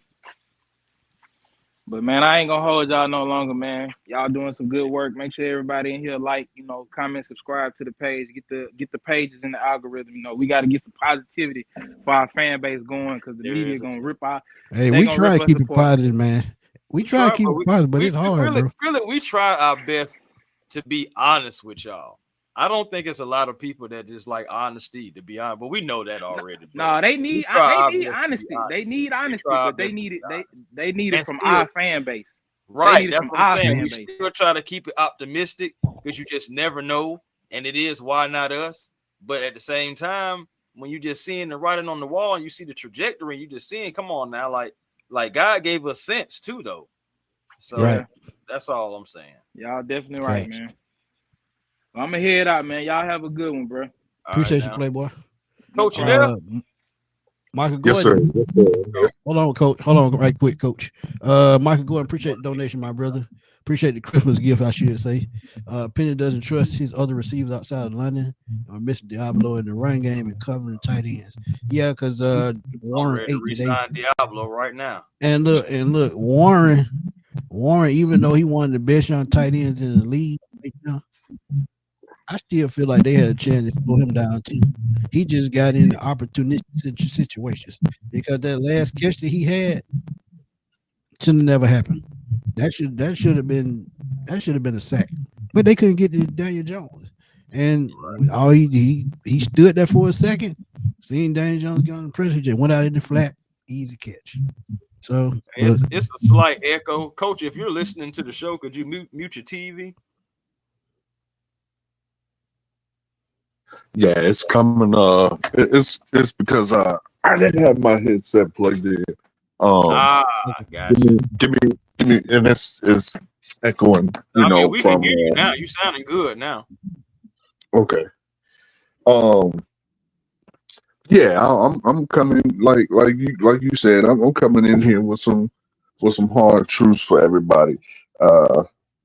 Everybody want to give Zach the smoke, rightfully so. But I'm telling you, I think some of the issues are large in part due to Penix.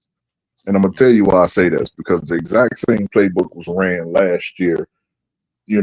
Although not like sexy looking or we blowing teams out, but it was ran with bit of should I say success up until Kurt got hurt. We were passing over the middle. It didn't look one-dimensional. This year is very, very one-dimensional. I think the issue with him not passing over the middle it has to be Penix. Like I battle with myself because it's like, damn, is it because Zach don't trust Penix, or is it just Zach that bad? You know what I mean? Like it's like you can't. It's hard to separate the two. So that's when I go back to last year and say, right. Kurt ran it with great success last year up until he got hurt. So I don't know if it's so much Zach. Does he need to go though? Absolutely. But I think people got to let this idea of Raheem getting fired go. And I'm going to tell you why. And it has nothing to do with football. Think about this, fellas and people in the chat. What team does Raheem coach for? What is the dynamic? What is the dynamic of the city that he coaches for? So you're gonna fire your first coach of the dynamic of the city that he coaches for after 2 years, but giving every other person who don't look like him a minimum of 3 years. He's gonna think about that. He know one thing. Our AB is a very smart man. So he's going to know, okay, I do this, I'm going to have a fire shitstorm on my head. And that's the first thing, even though look, Coach, I don't mean to cut you off. I get that part. But you got to think of this too. He should have made smarter decisions coming in. You don't surround with the right time. Go ahead. No, you're absolutely right. That's exactly what I was about to say. Raheem Warren's getting fired. He did it to himself. You tied yourself to 2 rookie coordinators. Now you can't fire one coordinator because the second you fire Zach, you're admitting you don't know what you're doing. So you basically got to roll with Zach to the rest of the year. He absolutely warranted the fire, but that's what I'm saying. I don't think AB will do it because of the blowback that he will get, even though people with critical thinking and know that he needs to be fired due to performance. A lot of fans ain't gonna see that. They're just gonna see quote unquote the obvious. So I think let me rebuttal by saying this though. I get what you're saying, and I agree with what you're saying. So if he got that feeling, why not he just step his ass back, let GM do his job, and let Terry do his job, and him and Raheem come up with a plan, and let them hire the coaches that they want to hire instead of him doing that. See, when Arthur Blank puts his foot in everything, that's what I keep telling y'all. That's when shit go wrong. Look at what Jerry Jones is doing in Dallas. That's why Dallas can't get it. Because he can't keep putting his foot in. Step back, be the owner, cut the checks, let the front office do their job. Tell Rich McKay to take a step back too. Because I'm telling y'all, he got his spoon in the damn pot. So I mean, look, too many cheese, not enough idiots. Keep it like that, plain and simple. Go ahead. Yeah, absolutely, and I'm with you. But that's what I'm saying. I think that's what will get him another year. That's and in that he will. I think everybody's under agreement. Zach won't be here next year, so he goes and gets. I would assume he goes and gets a proven OC, and he gets a year 3. Albeit it's going to be on a very short leash, but what I'm saying all that to say, I think people thinking that he's going to get fired this year. I think that's a hard no because of what I just said. You're not going to fire the city's first coach of the demographic of the city is in 2 years, and you've given everybody else 3. I just don't see that happening. Huh? He gave Dan Quinn 5. Right, you know what I'm saying? Like I understood that. I understood Dan Quinn. Yeah, I understood that because of the roster problems. Yeah, so I understood. And Super Bowl. And another unpopular opinion, I don't think, again, this is revisionist history. He's gone, so it doesn't really matter. But I think Arthur Smith got fired prematurely because I think if Arthur Smith had this team, we'd be in a way better situation. But because we know he gonna run the damn ball. To that point, Arthur Smith offense right now through 9 weeks. I know week 10 has to come out, but he is right behind Steichen, McDaniels, and Kubiak, who we still have to play. He's number 4. Yeah. So, but yeah, I think back to my original point though. I think we gotta give him the smoke.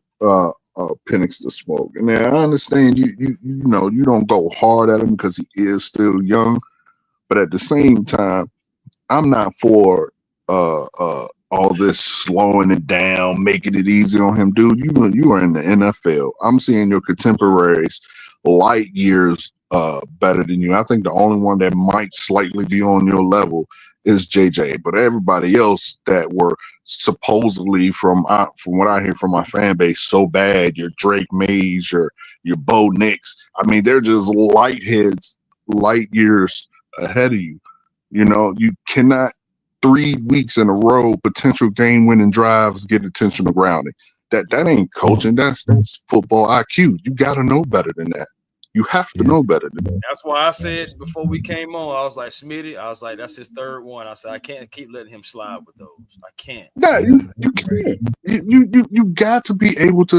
It is not saying Penix sucked to state facts, and the fact is he is not playing up to par of a starting quarterback, which, as we know, could be because he has bad coaching, or it could just be him. I think for me, the jury is out. I'm leaning sort of on it. Quick question, Coach. Not to cut you off, but I do just because you're a coach, I do have a question for you. Yes, sir. Do you feel like great talent can outweigh terrible coaching? Sometimes. I think so. I don't. I know that's tough, right? Sometimes. Okay, and the reason why I say sometimes. Majority of the time, though, is that a yes or a no? Majority of the time, though. Great talent is better than bad coaching. Right. Can the talent be able to be so good that no matter what I don't think so. does? I don't think so. Yeah. I don't think so. Because even if you got bad coaching and great talent, at some point that damn bad coaching gonna screw you. You can make it all the way to the playoffs, and as soon as that bad coaching show, guess what? You're gonna get blown out. Ugly head. Home. Boom. Yep. Like, never fails. Good coaching is always 14-2, and we at the house. Exactly. My point exactly. Yeah, but Coach, we still got some people in the back that we got to get in. People hit that like button, Smitty. We appreciate you, man. Chris and A1, man. Y'all please hit that like button, man. We need it. And two, y'all hit that hype button up on our videos, man. Go to our video, hit that hype button, man. That boosts us through the algorithm as well, because it boosted the hell out of one of my videos the other day. So yeah, just a little bit. But what we gonna do? Oh snap! Here comes some trouble. Here comes trouble. Hold on, before we move on. Hold on, A1. Man, hold on, Sean. Dirty Bird Gang. I know you got cut off, my brother. Okay. Give us one last point before we let you go. Bring it back down. One of my last. Bring it back up.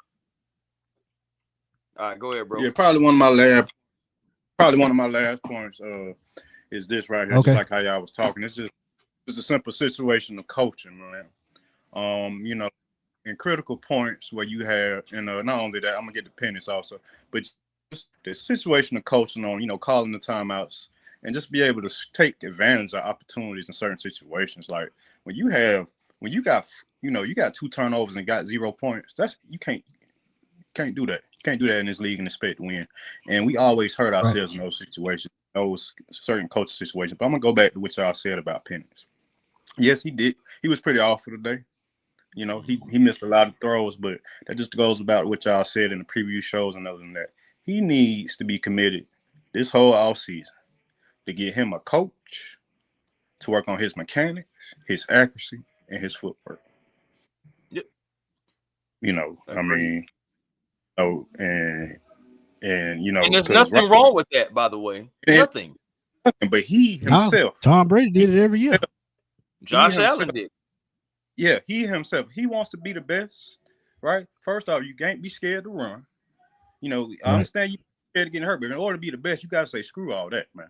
You got to get better at every aspect. Well, then it's to get the ball out quick, and I'm hoping Zach Robinson or whoever, I ain't even going to say Zach Robinson, whoever come in, figure out how to throw us to the middle. Because every time I see him drop back, it's either long routes or routes to the out. I don't see nobody running or cutting a little slant route or a little cross route to the middle of the field. We don't throw to the middle of the field. But I think a better coach and a better OC would definitely get the best out of him because he needs it. And like y'all said, it ain't nothing wrong with that. Mm-hmm. Facts. Especially teams was very bad today. I don't know what we're gonna do on that, but that was horrible. These return yards are ridiculous. That's what I was trying to say earlier. Okay. Times field position was just basically helped them in this game. At the last possession, you keep them out of return the way the defense was playing here.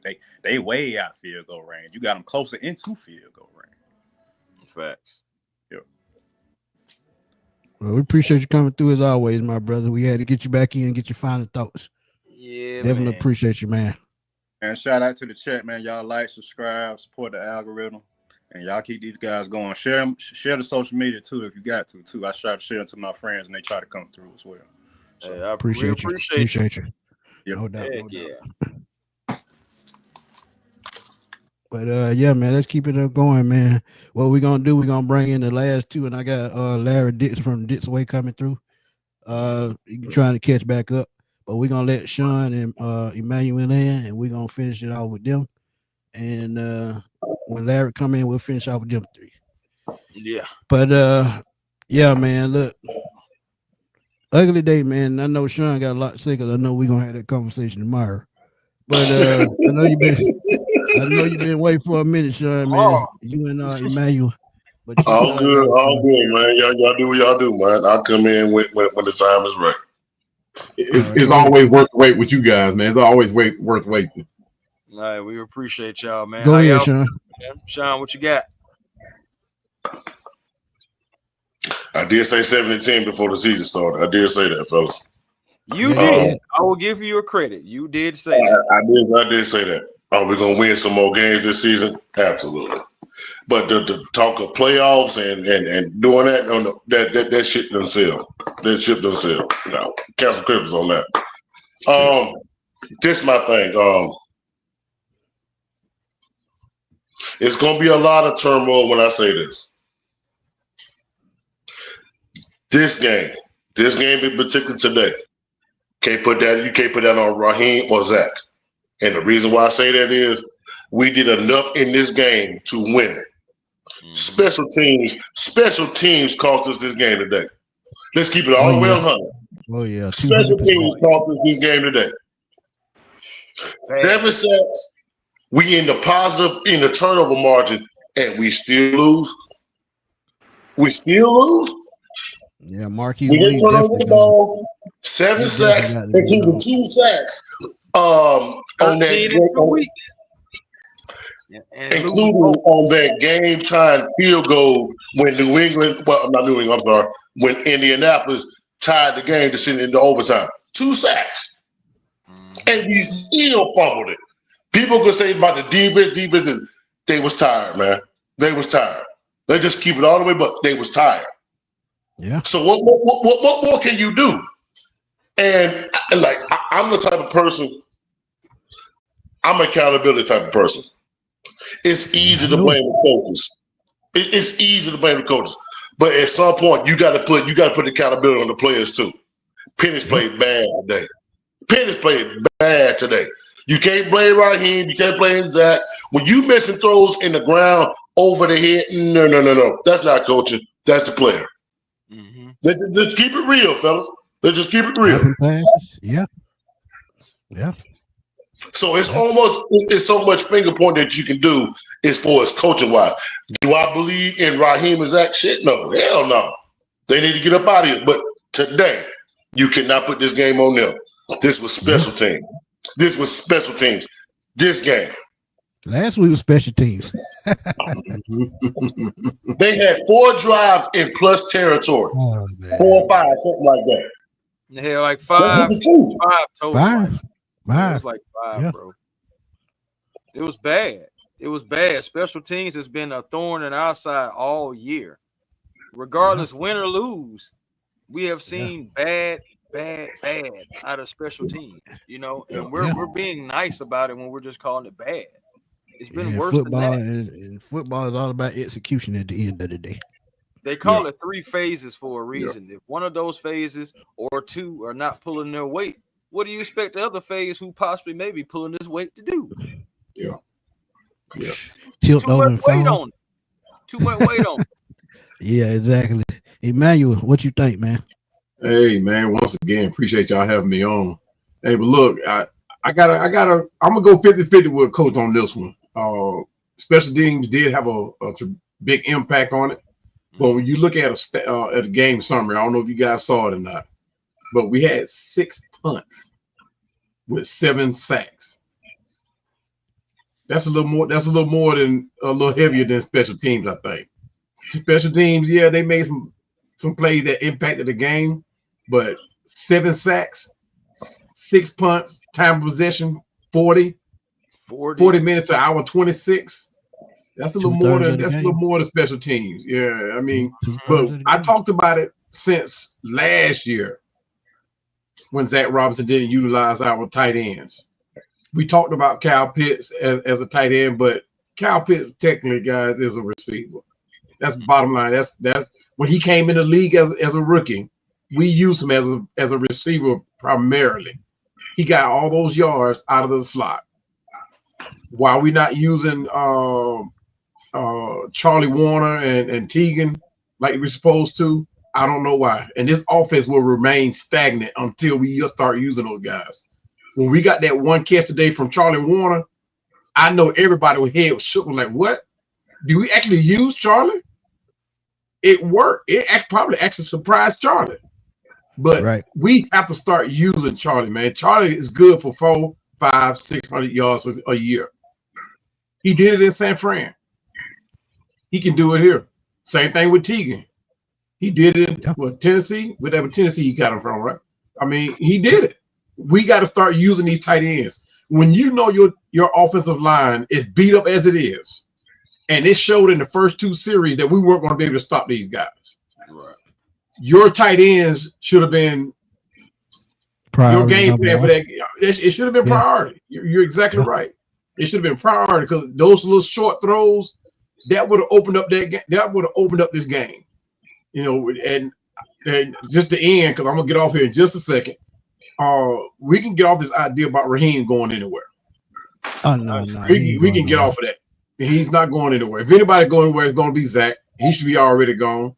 And the thing it is, even if you do get rid of Raheem, there is no contingency plan. I can almost guarantee you. Yeah, somebody that's going to replace him. He gonna bring his own coaches, and every coach that gonna be gone.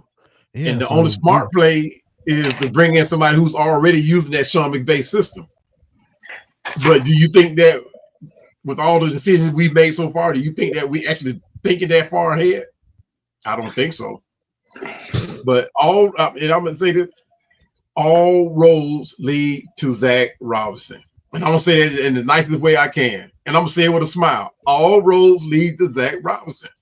Yeah, point Zach Robinson. Yeah, I mean, the time of possession, 26, 6 punts. You can't get arguably one of the best running backs in the game. He had 85 yards today. Something like that. Come on, man. With 19 carries, 20 carries. That's not Bijan. I mean, it's like a coach was talking about a second ago. It's that situational play calling. You got to put your players in a better position to perform. You know, and the thing, and you see Penix getting worse with his decisions. You're talking about a young rookie quarterback that's 10 games in or 11 games in. 11 games in. I don't see the development. It's like he regressing almost. I saw him playing better last year in those last 4 games than he has this year. Now, granted, the offensive line is all banged up, but at the same time, that's when Zach Robinson got to say, hey, my offensive line cannot block for me today. I got to come up with enough game plan, either whether you're using Pitts or using Charlie Warner or even put Drake in the slot. Right. You got to change your game plan because those boys, you talking about one of the number, I think they're top 5 in the run defense. The Colts and football all about adjustments, man. We talk about that all the time on the show. For sure. You got to adjust it, the game goes, and if you don't adjust, like we say, and me and Sean talk about all the time, that predictability, man, is gonna rear its ugly head. And at some point this game it did. Yeah, but sure it did. That got it under control. Mm-hmm. Yeah. But one last thing I'm gonna get off. Y'all need to check out that comment, that post that Drake London posted. Y'all gonna be crazy about that one. I probably make a video out of it once I see it. What he posted on social media? Yeah. So the fact that he made that comment, I'm gonna let you guys say it. I'm not gonna say what he said, but the fact that he made that comment tells you Raheem has lost this team. I've been said that. You have your number one player. You got your number one producer coming out saying something like that. That's telling you that there's a disconnect between him, the team, or the team altogether, and coaching. So, and I don't think it's going to end there. Yeah, I don't think it's going to end there. That Dolphins lost. I'm telling you, just Yeah. like last year with the Saints. That Dolphins lost. Yeah. Yeah, 1-win team. Yeah. Michael Gordon, man, appreciate you for the donation, my brother. Thank you for the Christmas gift, should I say. Penny doesn't trust his offense receivers outside of London.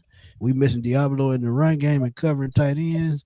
Corner boy, appreciate the donation. He said Drake made Bo Nix got much better coaching, and he's absolutely 200% correct.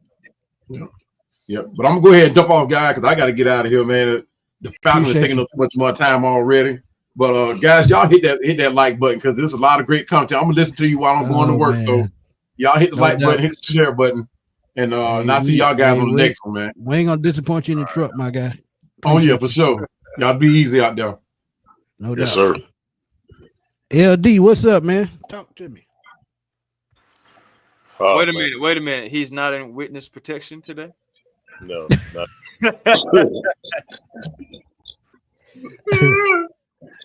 Yeah.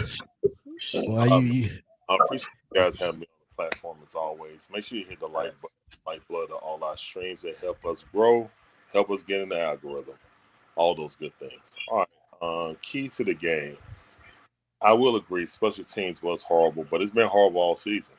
All season. It was extra horrible this game. I think the average was like they were at the 45-yard line or something like that, or 40-yard line starting off. So yeah, when you're giving a team they have to go 60 yards, that's. I mean, come on, what are we talking about? It's dumbfounding. It's dumbfounding that you choose not to use timeouts to save time in the first half, saying you don't want to leave enough clock on this. What you have, on the halftime, interview, you come out and call a timeout in a fire drill. But those that never played football, I'm talking about a fire drill is you ain't got no timeouts. You just got extended time. Everybody can get up the line and either spike it or kick the field goal. You're in a fire drill situation for a field goal kicker who would miss an extra point and a long field goal. And you quickly call a timeout. So basically let them come out and they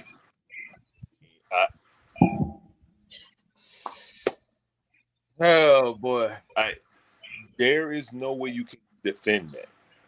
Regardless, I know Michael Penix played horrible. I'm going to get to Michael Penix, trust me. I'm not going to let him slide because he had a horrible game. But I cannot emphasize how dumbfounding that is. Are you talking about that first half when Raheem didn't burn that timeout? Yeah. We was getting the ball. You talking about that play? But then to compound it, you call a timeout to help the Colts get set in a normal case. They were running on the field to try to get set, but he called the timeout so they could take their time. Looking for a ref to give it to with 21 seconds. If you go back and look, he was like, okay, which ref do I give it to? But normally the ref will run up to the guy who's holding the ball so he can spot it. He's sitting there holding it. We call a timeout before the referee even get the ball in his hand. Like, quick timeout. Like, let's save the Colts. I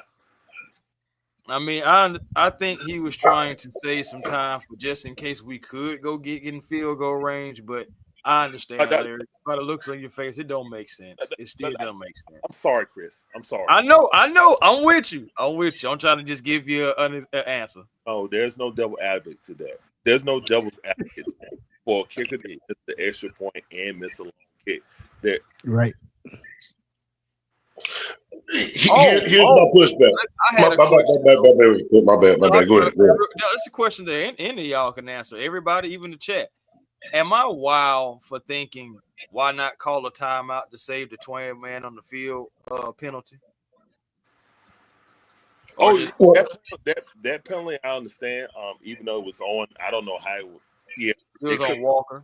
They could have used the timeout then. We had 2 timeouts at the end of the game. I guess we could use them at Chick-fil-A on Monday. I don't know.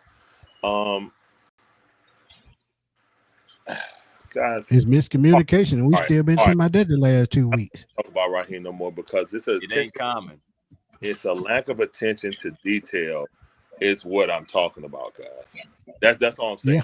Yeah. Now, with Zach Robinson, we don't call plays to stack plays. One play leads to another play. So in the third or fourth quarter, we can run this play. You know what I'm saying?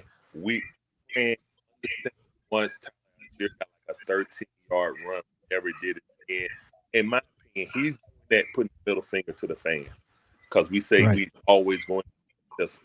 And it's the truth. It's the pistol, the shotgun variation. That's all the pistol is a variation of the shotgun. Pretty much. And when you look at it, you are severely misusing him because, first of all, we see that Michael Penix has bad feet.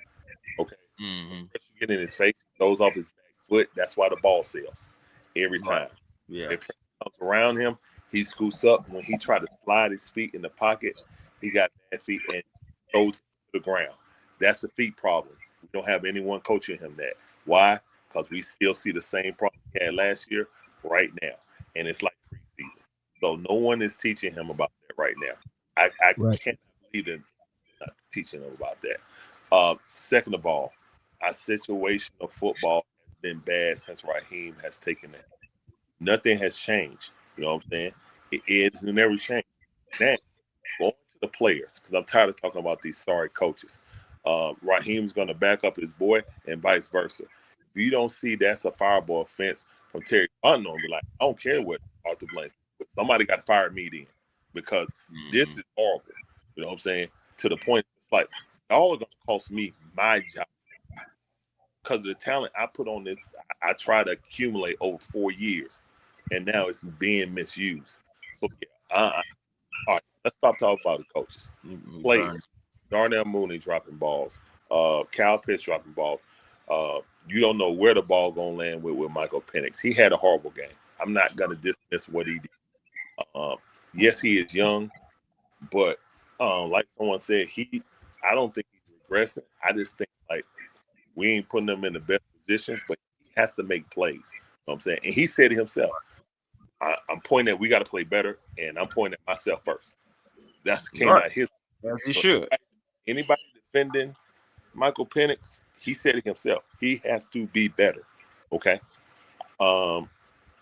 Yeah, I noticed it. Like, he throws off his back foot, and that arm, he throw his side arm and try to gun it. It seems everything.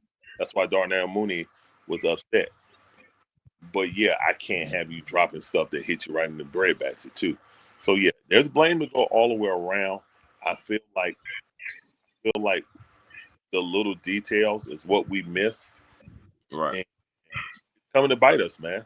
We don't need preseason, but we still feel like we got to gain chemistry with everybody except for Drake London passing game. You know, all these things are starting to rear their ugly head. And we can't overlook them now. Like, oh yeah, we'll just get it right the next week. It's to say we'll get it right in the next season. We 3-6. I need somebody to go look up and see how 3-6 make the playoffs. Damn near none. Right. And you think about this NFC conference too, Larry. The worst team is 5-3. Exactly. We need help. We need help, and they not gonna help us. Who finna go on a 3-game losing streak out of any of those playoff teams?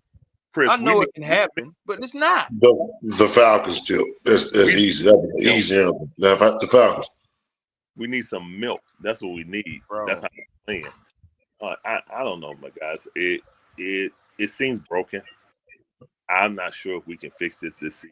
I think it's fool's gold to think you can fix it this season. I think the main thing right now, we need to learn how to situationally call games. We learn how to stack plays, make one play, stack out another. You know what I'm saying? We need to stop doing play action towards his weak side.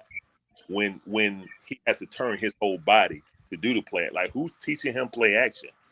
Like, why does my quarterback do a full pirouette on play action? Did he forget which side is going on, or did Bijan run on the other side? Like, if it's designed like that, that's hard. I go on, man, but it's just something really missing with the Atlanta Falcons from man. I don't know, man. I just don't know. Hey, I say it all the time, and Sean tell you this. It's organizational structure. And that's gonna always be the problem. It started at the top. If they don't get a handle on how they structure, on how they build their team, we're gonna get the same problem over and over. Because if Jerry Jones doing this in Dallas, you seeing what's happening, it's gonna happen to us. And I tell y'all all the time, the two organizations that I think had the best front office to me is Pittsburgh and Baltimore. Yeah. Because they stick to the blueprint that they put down years ago and they never strayed away from it. Green Bay also. Baltimore. Yeah. Green Bay also. I like them too. Yeah. But you look at what are the Pittsburgh Steelers and Baltimore Ravens known for? Defense. Mm-hmm. And run the football. And run the football. Old smash mouth football. So, I mean, if you can't find the identity to build off of, it's going to be the same thing over and over and over again. And the reason why y'all hear us repeat ourselves a lot is because ain't nothing changing.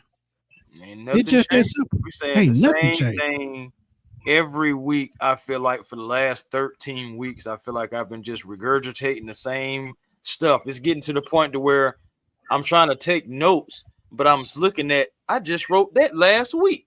I'm just saying, bro, like I'm just legit. Did he just make that bonehead play last week? Did he just throw intention to the ground 3 weeks in a row? We talked about this. We talked about the Falcons need to get this man involved. Need to get this man involved. Need to stop doing this. This guy needs to do this. Bro, we're starting to regurgitate the same stuff for going on 14 weeks. And don't get me wrong. Dating back to last year. I ain't never coached in the NFL. I ain't never played in the NFL. Nope. But there is a such thing called common sense. If we see something, game too. You can still if we see something, if the fans see something, the coaches and the analysts on TV see the same thing we see. Because when we talk about it on this show, 2 days later or a day later on First Take or whatever it's on, you're gonna hear something that we said already. So if they saying that we saying it, it's a problem. And if they stand in front, right on the field looking at it, they got to see it. But Sean, my bad. Go ahead, man. No. I go deeper than that. We have a front office. Fuck it, I'm gonna say it. We have a front office that's yes men. Let's just call it what it is. Yes men. Anybody that goes against the grain, they up out of there. I.e., I kill you. Tell me what a lie is, fellas. Tell me what a lie is, fellas. Anybody that goes against or what the perception is, you up out of here. You further away. You gotta go. Now, but this is why when we talked about it, this is why Bill Belichick is not here. This is why Mike Vrabel not here, because they have idealistic of a sense that they want a team that they want to put together. But the thing is, they had structure in New England, so they know what structure looks like. And if they get to be a coach, they're gonna put structure in place. And that's something that Rich McKay or Arthur Blank, they don't want to bow down to that. And that's the problem. But the thing is, Mike Vrabel wants structure. He got structure. He building that team from the ground up, and they 7-2 right now. Could be 8-2 in 9 minutes. See. My thing is this, and y'all know me. You know I respect everybody on the panel. All I kept hearing from the chat is, what's been talked about leading up to today's game, situational play calling. At the end of the day, with 1 minute and 41 seconds left, we had the lead, plus converted a 2-point conversion. That's the facts, fellas. That is the facts. So that has nothing to do with situational play calling. At that point, now you got to turn it over to the players now. We didn't get the necessary stops, even on that game-winning field goal, the time field goal to tie the game into overtime. That was on the players, fellas, with 2 sacks on that same drive. That's on the players, fellas. So we can talk about situation football all we want to. We didn't make the plays necessary to get off the field to secure that win. That's just the truth, guys. That's just the truth. Yeah, that's agree. I agree. It's Carrie. Thank you for the birthday gift. I'm sorry, Christmas gift. She said, "Hey y'all, we had the talent to beat anyone, but we're a terribly coached team. Offensive coordinator, head coach. We're not serious about winning if Raheem is the head coach next year." And I agree with that 100%. But like I said before, if you let him go, you're gonna lose a damn good coaching staff. So what you have to do, go out and find an offensive play caller that can come in and help Michael Penix. If you can't do that, and you have to bust down the team again, you don't wasted picks on not only Michael Penix, but Bijan Robinson, Kyle Pitts, and any one of these offensive players they drafted the last 4 years. Because look, Terry Fontenot had a plan in place, and it's worked perfectly until they put the wrong coach down there. And I blame that sort on Arthur Smith and Rich McKay. Not Terry Fontenot, Arthur Smith and Rich McKay. So I agree with that 100%. But Raheem, if he don't stay, that coaching staff go. And it's the same thing when he got here. I told y'all he should have kept Ryan Nielsen. But did he? No, he didn't. A guy that got us 42 sacks in one season, something we hadn't done in years. And you let him walk out the door to bring in a first-year guy who couldn't even call up an order to the Chinese place down the street to order some Ed Fouillon. It's just stupid. Yeah. At the end of the day, this organization has to start making better decisions, starting from the top and let it trickle all the way down. Because I'm just saying, we're talking about the same things over and over. And let's keep it all the way honest. As a franchise, regardless, we have not been able to have things that match. Good defense, good offense, et cetera, and we have still not recovered from 2016. Yep. Man, that's 9 years. That's a damn shame. 9 years? We haven't recovered. Come on, man. Look, man. Oof. Some of us didn't even have kids 9 years ago. And we still haven't recovered. Boy, they don't want to have that conversation. They don't want to have that conversation. And you got to be talking about Arthur Blank, right? Because that's the only person you can be talking about. I mean, him and Rich McKay, he the common denominator. Yeah, him and Rich McKay, those guys. On a consistent basis. Again, I love Arthur Blank. He is a wonderful humanitarian. You know what I'm saying? He would definitely be somebody that I would want to pick brains as far as like business, like different ideas, strategy, stuff like that, because, you know, he's done it. He's seen a lot. But at the end of the day, as far as a football team, I'm going that way when we talk about talking that. Because it just, what has it gotten us? We gotten better because the Smiths, they didn't want to spend no money. At least we spend some money. And we've had great players to rock this organization and this logo. But at the end of the day, the fans, we are still looking for that Lombardi. I understand other teams are too. I don't care about those franchises. I care about the Falcons. Okay? So you can miss me with the Browns, the Lions. I could care less. I want the Birds to hoist the Lombardi because that's the team that I care about. Bro, they got Matt Hollins out here catching ball for the Patriots. But Craig, thank you for that donation, my brother. Thank you for the Christmas gift. Appreciate it. So we can sit here and say he has lost the locker room, but won't be fired at the end of the year. Makes no sense. Yeah, he don't. Yeah, he could. But see, the thing about losing the locker room, that means you're gonna start shuffling around players. And I'm gonna tell y'all, and I seen it in Jesse Bates' face last week. He looked so damn dejected when he came back for that game last week. That's why I tell y'all he's gonna be the first one to go in the offseason. Hate to see it. And like I said, too many contracts. We can't fall into that same hole again. Terry knows what he's doing. So Jesse Bates, just be ready for a trade. I'm telling y'all right now. And the thing about it may not be just him. That's the crazy part. Oh, hey, look. Y'all ain't ready for that. Hey, Sean, you better tell them they ain't ready for that Drake London conversation. I'm telling y'all. Telling y'all. I ain't ready for it, but y'all gonna get it soon. Trust me. Soon they out of the playoff race, y'all gonna get that. Y'all gonna get that. Y'all gonna get that conversation. Y'all might not like it, but y'all gonna get it. And the reason why it's gonna be held to pay the players that we need to pay because all that damn money is tied up in the Kirk Cousins, which I told y'all from the beginning that was a bad sign from the beginning, especially all that guaranteed money. That's just glad you brought that up because he did not get traded the other day. He got the full $90 million of his contract. Come on, man. And which means you Come only on, got man. 10 next year, which I'm sure they ain't gonna play. Which I'm sure they ain't gonna pay. So they can take that $10 million cap hit. Yeah, they got $40 million from Matt Ryan, so $10 million ain't nothing. But yeah, man, that's crazy.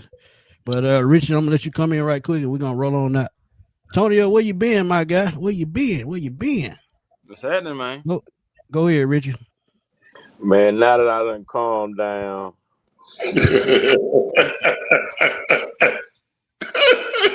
I'll be honest. I was just as frustrated as Larry in his chat. I was, cause like it's rough when you sitting on the sofa watching the game with your family and your sister asks you. She know football, but she don't know football. So she asks you why he called that play right there. That doesn't even make sense. And I'm like, I can't really explain to her why Zach Robinson called that play right there. Like, it's just so irritating because some of it, see, I'm going to tell you why it's irritating. Because last year, when Kurt broke down Atlanta Falcons film, the one thing he said that always sticks in the back of my mind, and I listen to him because he actually played the quarterback position in the NFL. He said the pistol is the hardest formation for any quarterback to play out of because the pistol limits your vision. He said the pistol is really. Yeah, I said that earlier. He said it limits a quarterback's vision. That's why Kirk Cousins looks so frustrated and just be throwing fuck 'em balls sometimes. Because he said it's really for the vision of the running back and for the vertical game. But why would you? So it confuses me because it's like, why would you bring that college style scheme to a team that needs to win now? And it's like, how can you not fire him after today? I'm sorry. As much as I try to advocate for him because I be on the fence with him because sometimes he show flash, sometimes he don't. It's just like, what set of plays was that in overtime? Like, I'm getting frustrated again. Repetitive What play we set of done seen before. Repetitive But play we see, the done seen before. problem is that's the reason why your quarterback doesn't look good. Not because I'm saying he was the best today. I'm not saying that. But when you have a defense that you keep throwing the same plays at, how many different ways do you expect your quarterback to get out of that play? Like, and then all of your plays are so long and drawn out, and they got to develop, and every play you got have to come with timing, and it's just, I see what Kirk Cousins meant when he made that statement, said Zach Robinson playbook is one of the hardest playbooks he's ever had as a quarterback. Now, for a veteran to tell you that, it's just, it's like, bro, how many weeks I gotta keep? Yeah, it's like, how many? I could tell, man. I'm gonna tell you something that I seen today, and it's funny that you say that about these players, Smitty, because you know what I've seen in Bijan's face today? Frustration when that camera panned to him when he was on I've the been seeing that field. the last 3 games. I've been seeing it the last 3 games. It's like, how can you not? You see that, and he did it last game, Smith. When you go under center last game, Bijan run for 14 yards. When you go under center this game, he run for 12 yards, and you don't do that no more. You only do it once a game. Yeah. I think what it is the offense is. I said it last year with Kirk Cousins. This offense tired of Zach Robinson's scheme, bro. Because it go back to something you said in the offseason, too. They've been tired. These players know football just as well as these coaches. So if they know when stuff ain't gonna work. And I remember you said this in the offseason about the defense with Jimmy Lake. What we starting to see is the same thing from the offense. You see what I'm saying? It's just that our offense clocked out earlier than our defense did last year. Right. our defense really didn't just all the way clock out to the Panthers game. Yeah, but they were long before that. Yeah, but you I'm look at just their saying, body like, language. Yeah, you look at their body and language. see, It was now gone. we not even at game 14, 15 in the offense. Just like when had and Drake London like to talk. This the first time I ever seen him, man. I'm just here to run routes. Like I'm just running the routes I was given. Even that let me know that even he know the route tree is some bullshit. Yeah. That's terrible. Yeah. And with the spacing, I get what Kurt Warner was saying, because how come, okay, when I look at Indiana, they check down man is always behind the 10-yard line. Our check down man is always 2 yards behind the scrimmage line. So even the spacing on your play, like my sister asked him, and my sister see this because she been screaming Zach Robinson since last year. And you know, being that both of us split 2 seats with the PSL, it's hard for her, you know, to keep wanting to pay. And we've been paying since the Georgia Dome. Mm-hmm. Wow. For season tickets, like literally since the Georgia Dome. So for her to keep, you know, she asking me these questions, and I'm like, Sid, I don't even know, cause like even my sister know when I play Madden, I don't even play with the Falcons playbook. I always get the Mountain playbook. Like I never, cause I don't want to be in the pistol. Like I don't because I understand what the pistol is used for. So I do a little bit of the pistol, like how they did today. Teams will start, man. Let me tell you something. This is what's really irritating me. Teams I'm glad you said that. For one, us with our own playbook, bro. Yeah. For one, the Falcons ain't got enough speed receiver for the pistol offense. I've been saying that, Smitty. That's what was the difference between last year and this year is Zach Robinson. Why don't you understand that you got a basketball team right now? The best thing to do is go under center and do play action. Because you have a basketball team, you don't have speed. That's what killed Arthur Smith's play action, is because he didn't have speed. Mm-hmm. So it's irritating because Mooney ain't been the same. I still think Mooney hurt. I'm just gonna be honest, and I don't think his hamstring is 100. No, I don't think his hamstring is 100. But he still is out there to be effective, and that's what I'm saying. Like one catch. Like he's only getting like one catch a game again. But then when you give it to him, he dropped the ball. So it's like what can we do? Waste of time. Waste of time. Damned if you don't. Yeah. That's what I'm saying. And I mean, it's just hold on, Rich. Irritating at this point Rich. Because go ahead. Miss Carey, thank you for the donation, the second donation, Christmas present. Falcons now 11-15 under Raheem. 2 seasons in a row, 4-game losing streak, and 4 blowout losses in 26. On track to have yet another losing season. And you can't put it more plainer than that, man. You can't. And no first round pick on top of that.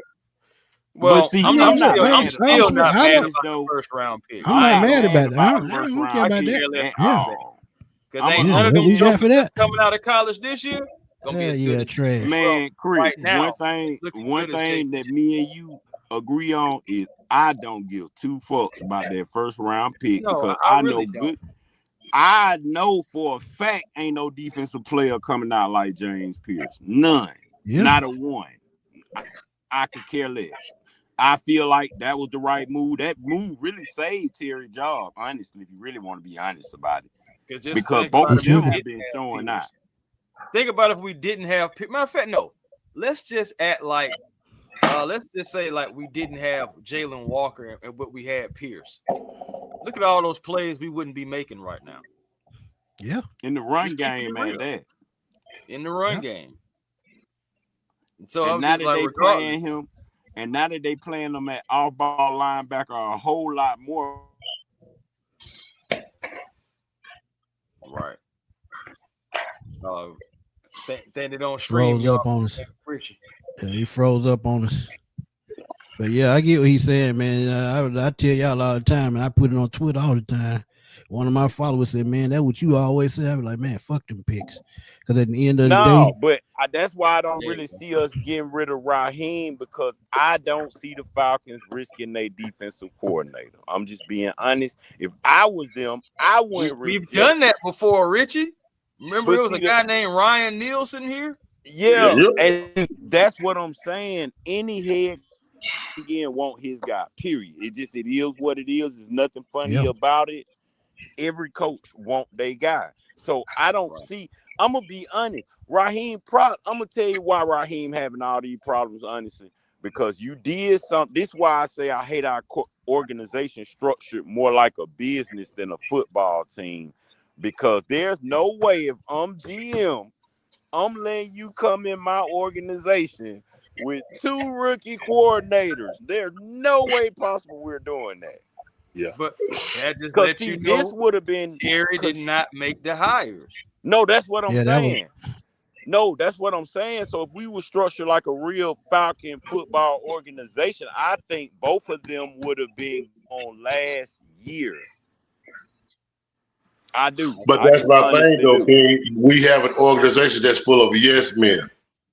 But That see, was my whole point of saying that. But see, that's the thing. It's not that it's yes men. I understand how our company how see, we don't have a regular football structure. We have more like a board committee structure Right. to Exactly. a Yeah. C corp and to a trust account or Right. somewhere along in them lines. You have a committee, which is really your agreed. board of Agreed. advisors. So there's no one person to make a decision. And a lot of companies it's good when you a multi-billion-dollar product company or production company or a paper plate company. But when you a football structure, you got to give your GM some type of say so, because Right. he may see something that a Rich McKay don't see because he's around these people every day. Right. I'm pretty sure that Terry's sitting up there like, damn, I want to fire Zach Robinson ass. I'm pretty sure Terry's sitting up there Yeah, saying it, but because you got to remember I've been too. saying for a while his hands tied. I've been No, saying that for because God you knows got to how long. remember too. Terry played football too. Now, was he a superstar? No, but he still understands how the game is supposed to be played. Terry Right. been wanted to get defensive players. Them was Arthur Smith picks for that offense. Terry been wanted a defense because he Yeah, played defense. Mm-hmm. yeah, So yeah. He the built a best good thing team in I New can Orleans. say for you to do is, because I don't want to lose Jeff Ulbrich, because Jeff Ulbrich already said I don't want to do no head coaching right now, and I totally Right. understand that. Understand that. So the best thing for you to do, I'm gonna be honest. If you put Ike Hilliard under that blade like that, you got to put Zach Robinson under that blade like that. Yep, we got If you. you're gonna put Jimmy Lake under the blade like that, now they did get Jimmy to the end of the season, which they might be doing to Zach. Yeah, But if you put all these people under the blade like that, you got to put Zach Robinson under the blade, because it don't make. When my sister is confused and asking me why he calling certain plays at certain times, to the point that I'm in Larry chat, right? Do you know they call it the Penix pistol? We was in pistol so much We that do. the oh Colts, man, We call it the Penix pistol. literally, man, then man. you turn around and get beat by the pistol. How it's supposed to be ran under center. Miami did that too. Yeah, what I'm saying. Miami Like, did that too. hey man, it was really a slap in the face. Like, honestly, because he was just like, I'm gonna show you how you supposed to run your offense. That's No, but exactly that's been 3 what McDaniel did. games. Yeah, They've yeah. been running I'm just saying our scheme. McDaniels. It was funny for him, the relationship that everyone has. And this is like, well, okay, this guy's an outsider to me. I know y'all, but I'm gonna show y'all how to And run done this whatever offense his name is. with your own It guy. looked like he was auditioning to be our next OC in Type that stuff. Miami game, Type stuff. Right. because he Facts. ran pistol and shotgun that whole game. But when he needed to get under center, he got under center. That's what's game. Because matter of fact, We on Larry's stream. I can tell you the formation. They get in that 3-bunch formation and it's tight. We running the ball. Larry called it out 3 times on his stream. Oh, we in bunch formation, shotgun, tight. Oh, we running the ball. And what do we do? Run the ball. Yeah, man. But it's been another great show, man. We went well over time, man. We had 2 hours and 20 minutes. Yeah. But again, man, we want to thank y'all for always coming through supporting A1 in the sports machine. But y'all know what to do, man. Larry, tell everybody where to find you. Again, man. Thank you for letting me come to you guys on platform. Everybody coming here, tip your waiter, man. For real. Yeah, man, you can find us at the Dixon Way on YouTube, TikTok, Twitch, Rumble, and X. We do live commentary during the game, so if you don't want to listen to national commentators, you turn your TV Dixon Way and then watch with one. Like King Richard, my boy King Richard, always in this supporting the stream. Harry, a lot of people but we really appreciate you guys showing up and showing out, especially for this early game. Thank you guys. We got the Atlanta Hawks going. Tomorrow, right? Georgia Bulldogs soon. So basketball also. It's coming. It's coming. Buddy. Anything gonna change? That's a long flight. They in the air right now.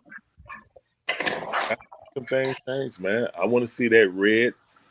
I want to see that red tie, red shirt, black suit with gray pinstripes. Y'all know what it is. That's that Godfather suit. Mm-hmm. That mid-season stuff. That's what I think is going to happen, like mid-season thing. I think this is mid-season. This is mid-season. Not this mid-season. Sorry. Next year. Oh, next year. Yeah, it's not happening now. Yeah, because Dan Quinn started 0-5 and he went down here from now quick. No, I'm saying it's not happening right now. We're still going to have Raheem, guys. I mean, we are. Because my thing is we still have guys we can get rid of and try to get better in different areas. I just believe I'm that fine with it. Be here. I'm fine with it, man. Just get somebody that can call play, man. That's it. King Richard, tell them where to find your show at, man. Man, you can find me at Dirty Falcon Podcast, man, where we talk everything Falcon. I may be on this week, I may not. I'm getting tired of repeating the same thing. I'm just gonna be real honest about that. It's like, how much can you really it's like at this point, I feel like I'm over analyzing the team. That's why I ain't really got on, because I get on y'all podcast. I'm gonna be honest, I don't feel like, cause man, I'm gonna be honest with you. And I said this from the beginning of the season, and Smitty is my witness. And after this, I'm gonna cut it. What I told you, Smitty, I'm not worried about the players. I'm worried about the coach. Worried about the coach. Yeah. Mm-hmm. I didn't care if they didn't play. Your boy there in the right hand corner, he said the same thing too. I ain't worried about. I wasn't worried about the player playing in preseason. I don't care, because you know why? I need these coaches to coach in the preseason. Regardless of what anyone say, I feel like Kirk Cousins and TJ Yates can call better plays than Zach Robinson. Just being honest. Kirk Cousins for OC. Follow the Dirty Falcon podcast. Yeah, I told y'all Kirk was the offensive coordinator last year. Y'all were laughing at me though. But Chris, you know what to do, man. Hey man, A1 Forever Sports. That's the platform on YouTube. Please come over, like, comment, and subscribe. Help me get out there in the YouTube algorithm, YouTube universe. Still trying to grow my channel. As you know, my own personal channel. So, make sure y'all do that. Make sure y'all find y'all piece. I know it's 4:00. It's going to be real tough today. I know the food not going to taste good, but try to still find your piece today. The Falcons may not be elevating, but you still can on your own personal journey. So just worry about yourself. Like what they say, just worry about you, bro. Just worry about you. Just worry about you. But also Twitter A1 Forever, Instagram A1 Forever, and the real A1 Forever on TikTok.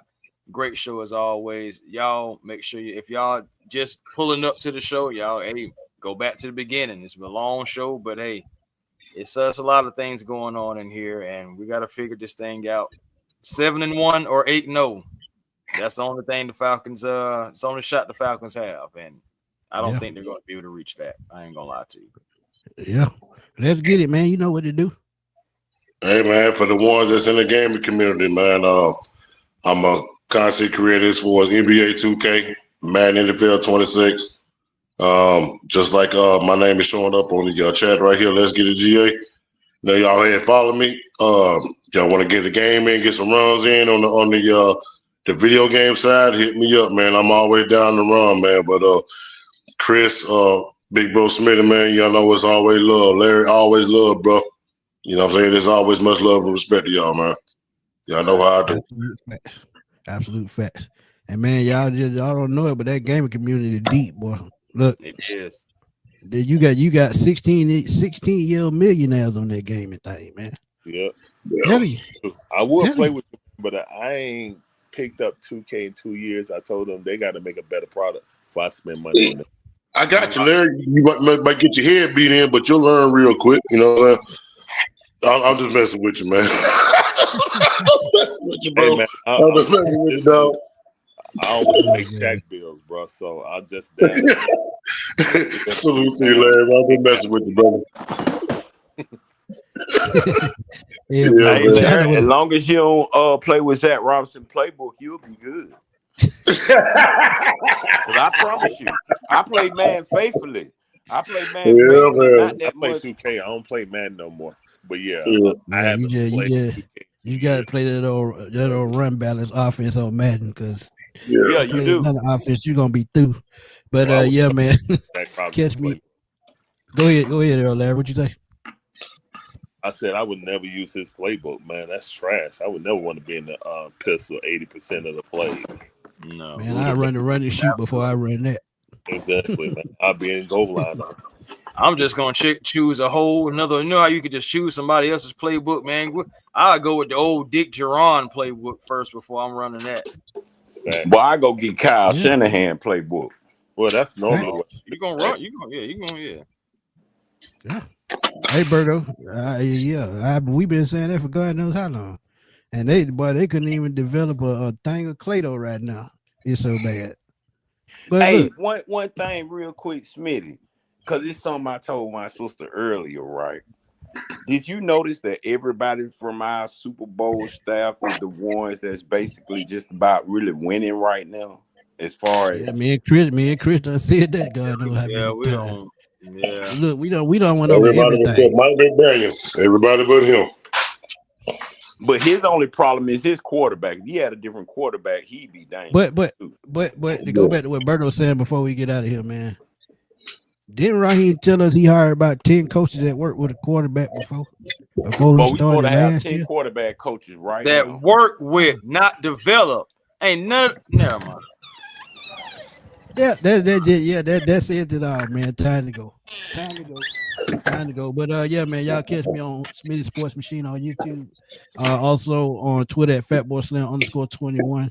I'm always over there blowing it up, man. Y'all go catch Berto out on 95 North, Falcons Talk Show. And him and his boy Kill, man, they doing their thing, man. Check them out on NFC South Roundtable, man. They doing their thing every Tuesday, 8 o'clock or 9 o'clock now, I think. So check out the NFC South Roundtable as well. But for your boy Antwon Smith, we're gonna roll on out of here, man, because it's been a long ass show. And I'm out of breath. I'm just saying, I work with Christina Pink and also Pam Oliver. Am I an experienced sideline reporter? No, help work with. Y'all have a great day. Peace. Yes, sir.